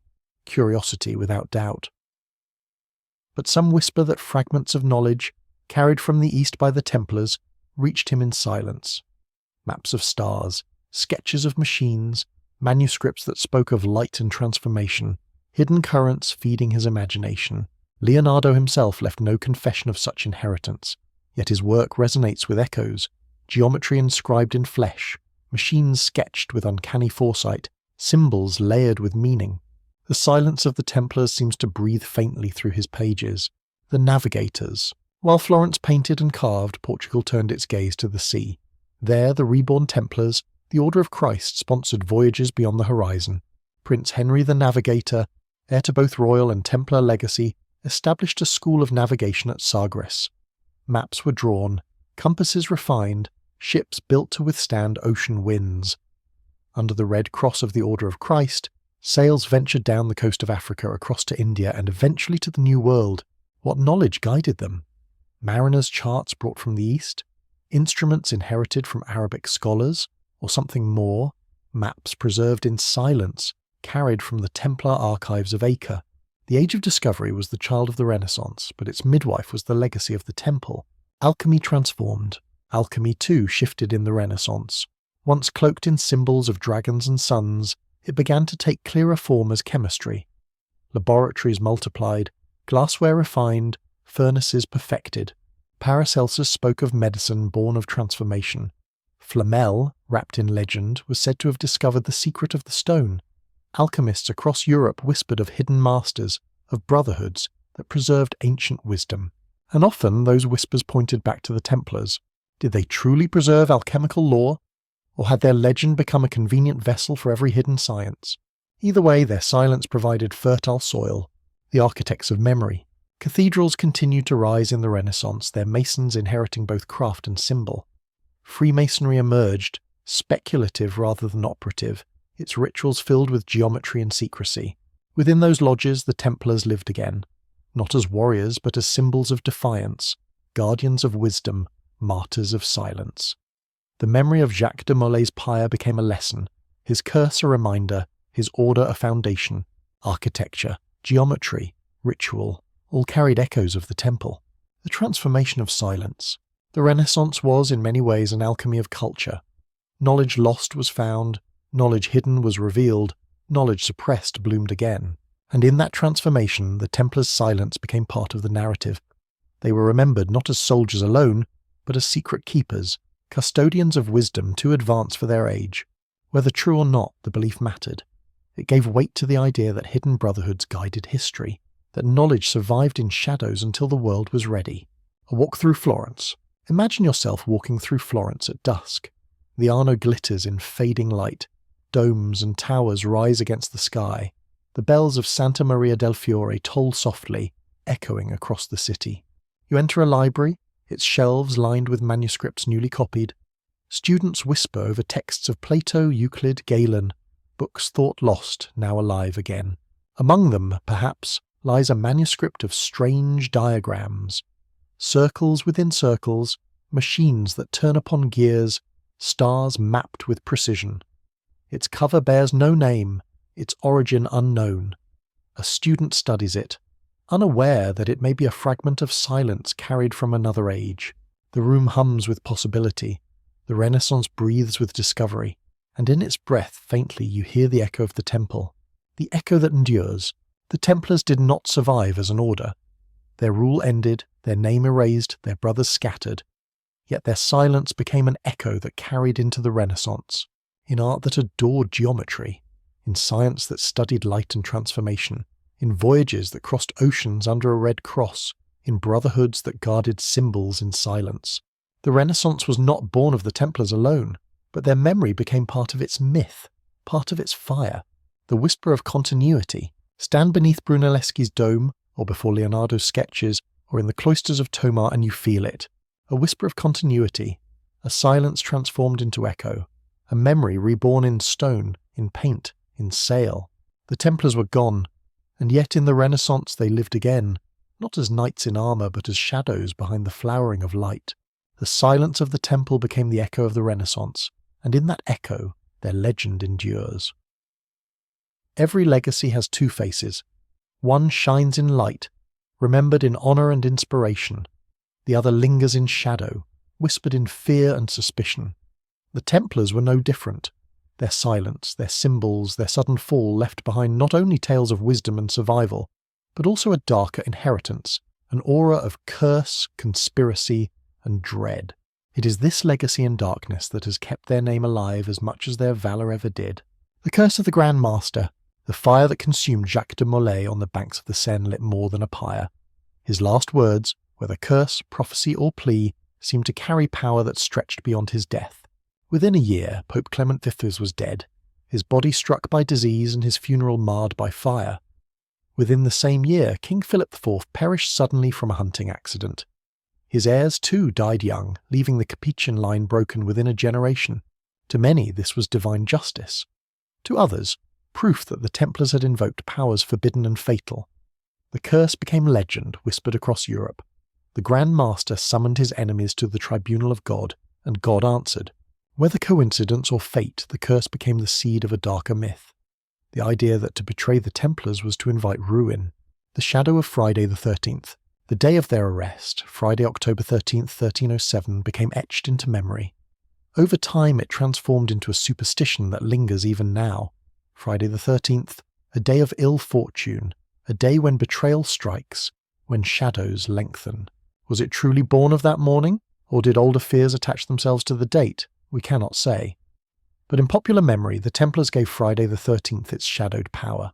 Even centuries later, when the date appears on calendars, a whisper of their arrest lingers, unseen but felt. Accusations that never died. The charges made against them, heresy, idolatry, secret rites, were never proven. Yet the stain of accusation never washed away. Some believed they worshipped a head, a relic known as Baphomet. Its form shifted with rumour. Sometimes a skull, sometimes a bearded idol, sometimes something monstrous. Centuries later, artists would draw it as a horned figure, half man, half beast. From a vague accusation it became an enduring symbol of the forbidden.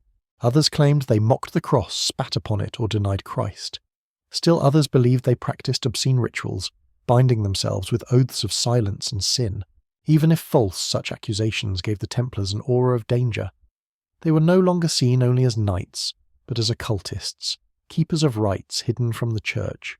And in time, this aura would be woven into every story of secret societies, every whisper of hidden orders guiding history. The fear of silence. To the medieval mind, what is not spoken openly is suspect. The Templars' discipline of secrecy, their refusal to explain their rituals, became proof of guilt to their enemies. Silence itself was frightening. It still is. A circle of knights praying in hushed tones, a ceremony closed to outsiders, a symbol carved without explanation. Such things stir imagination. What is hidden must be dangerous. What is silent must be guilty. Thus, their very discipline became the foundation of their dark reputation. Haunted places. Across Europe, ruins of Templar castles and churches were left behind. In villages, people whispered that such places were haunted. Ghostly riders were said to emerge at night, cloaked in white mantles with red crosses. Strange lights flickered in abandoned chapels. At Dom in France, prisoners carved graffiti into the walls of their cells, crosses within circles, suns, stars. Centuries later, visitors felt a chill in those stone chambers, as if the silence of the condemned lingered still.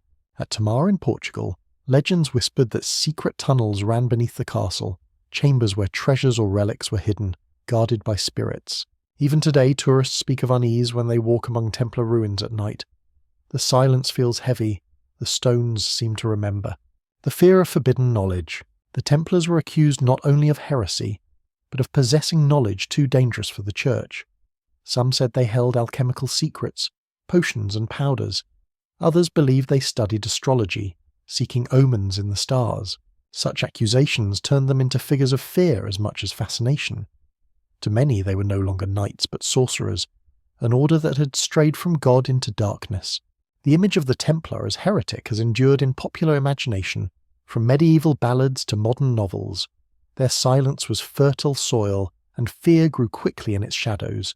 The weight of conspiracy. Centuries after their fall, the Templars were woven into theories of hidden control.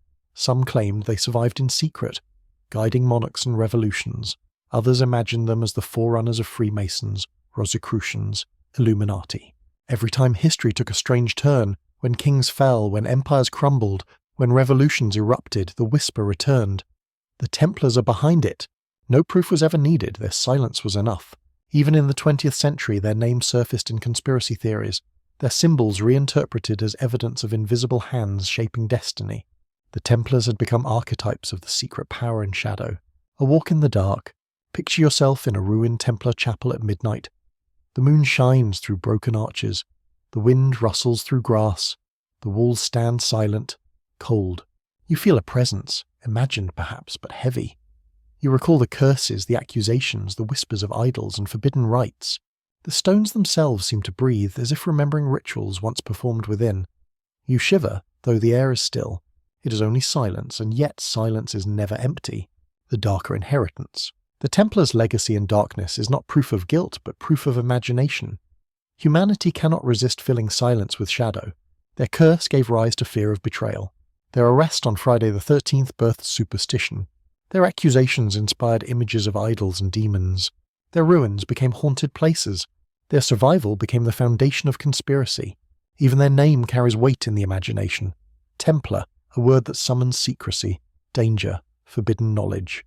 This darker inheritance is not truth, yet it is powerful. It ensures that the Templars are never forgotten, even when their archives are lost, even when their order is erased.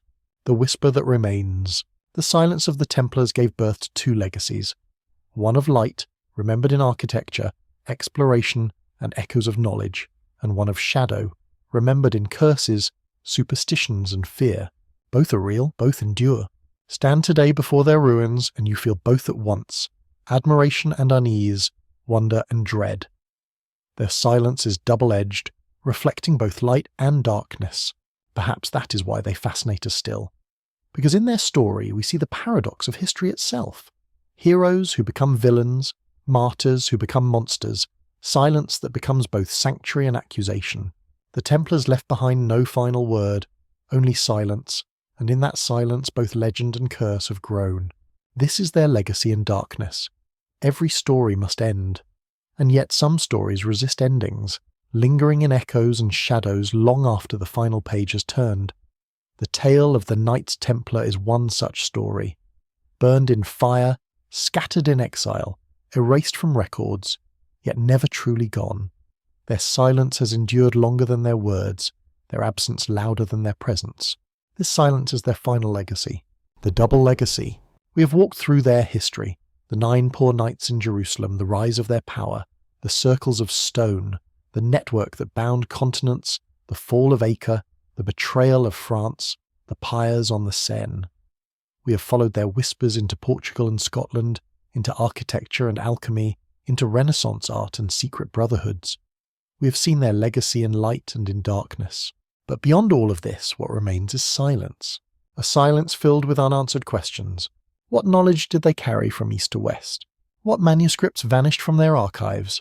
What treasure, if any, slipped through the grasp of kings? Did their ships vanish into the Atlantic with secrets never revealed? Did their memory truly guide explorers, artists, masons, alchemists? No chronicle answers, no archive speaks, only silence remains. The silence as guardian. Perhaps this silence is not emptiness but protection. What is too fragile to survive in parchment may survive in myth. What is too dangerous to be spoken may endure in symbols. What is too precious to be revealed may be preserved in silence. The Templars themselves live by silence. Their rituals were secret, their knowledge hidden, their vows guarded. Silence was their shield in life, and it remains their shield in death. The eternal questions. Legends swirl endlessly around their name. Did they find relics beneath the Temple of Solomon? Scrolls of lost wisdom, sacred objects, fragments of forgotten civilizations. Did they guard the Grail not as a cup but as knowledge, as the elixir, as the stone of transformation? Did their ships reach lands unknown to medieval Europe, carrying charts of the New World long before Columbus? Did their brotherhood survive in Portugal's Order of Christ, in Scotland's Rosslyn Chapel, in Freemasonry's lodges? We cannot answer. But perhaps that is the point. For certainty ends stories. Mystery allows them to live. The enduring symbols. Wherever their symbols appear, silence deepens. The red cross on white, once the mark of battle, now evokes mystery. The 2 knights upon one horse, once humility, now suggests hidden brotherhood. The round churches, once sacred architecture, now seem coded diagrams. The graffiti of imprisoned knights, crosses within circles, remain riddles carved into stone. Symbols survive when words fade. Symbols endure when fire consumes. And in these symbols the silence of the temple still whispers, the human thread. Beneath the legends we must not forget the men. They were human, not shadows. They prayed, fought, built, governed. They laughed, feared, doubted. Some were guilty of pride, some of cruelty, some of ambition. Others were sincere in faith, devoted to vows, willing to die for brothers. When we speak of their silence, we speak not only of secrecy, but of the countless unnamed knights whose voices were extinguished in dungeons, whose stories were never told. Their silence is also part of the legacy, a reminder of lives lost, of humanity erased. The timeless appeal: why do the Templars fascinate us still? Why does their silence echo louder than the noise of other orders, other knights, other wars? Perhaps because they embody paradox. Warriors who were monks, poor knights who became richer than kings, defenders of Christendom accused of heresy, destroyed in fire yet immortal in story. Their contradictions make them larger than life. Their silence invites us to project our own fears and hopes upon them. And so they live, not as history alone, but as mirror. A walk through ruins. Picture yourself now in the ruins of a Templar commandery. The sun is low, shadows long, grass grows through broken stone, birds wheel silently overhead. You walk through the remnants of a chapel. Its walls are cracked, its roof fallen, but a carving of a cross still endures. You place your hand upon it. The stone is cool. You feel the silence of centuries. No chants, no swords, no hoofbeats, only wind through grass. Yet within that silence you hear whispers, echoes of knights praying in the night, of ships slipping out to sea, of secrets carried in silence. The ruin is empty, but it is not empty. The eternal silence. In the end, perhaps the Templars' greatest treasure is the silence they left behind. Gold can be stolen, manuscripts can be burned, fortresses can be razed, but silence cannot be destroyed. It endures, waiting to be filled with imagination. That is why their story survives, not because of what we know, but because of what we do not know. Their silence is the canvas upon which centuries have painted grails and curses, brotherhoods and conspiracies, discoveries and secrets. And as long as silence remains, the story will never end. The whisper to the listener. As you listen now, as night deepens around you, imagine the Templars not as relics of the past, but as voices in the silence. They are not gone. They are questions that linger. They are echoes that refuse to fade. Close your eyes and you may hear them. The chant in a round chapel, the hoofbeat of horses on forgotten roads, the crackle of fire on the Seine, the rush of waves against a vanished fleet. They do not speak. They whisper in silence. The final reflection. The Templars are history. The Templars are legend. The Templars are silence. And in that silence lies their immortality. When you leave this story behind and drift into sleep, let the silence of the temple surround you. It is a silence that is not empty but alive, not barren but fertile, not dead but eternal. The knights are gone. Their order is dust. Their archives are lost. Their castles are ruins. And yet their silence endures. Epilogue. On some quiet night, centuries from now, someone else will sit by candlelight and whisper their story. They will speak of 9 poor knights, of gold that vanished, of curses in fire, of symbols in stone. They will end, as I end now, not with certainty but with silence. And the silence will echo again. This is the eternal silence of the Knights Templar, a silence that whispers still, a silence that never ends.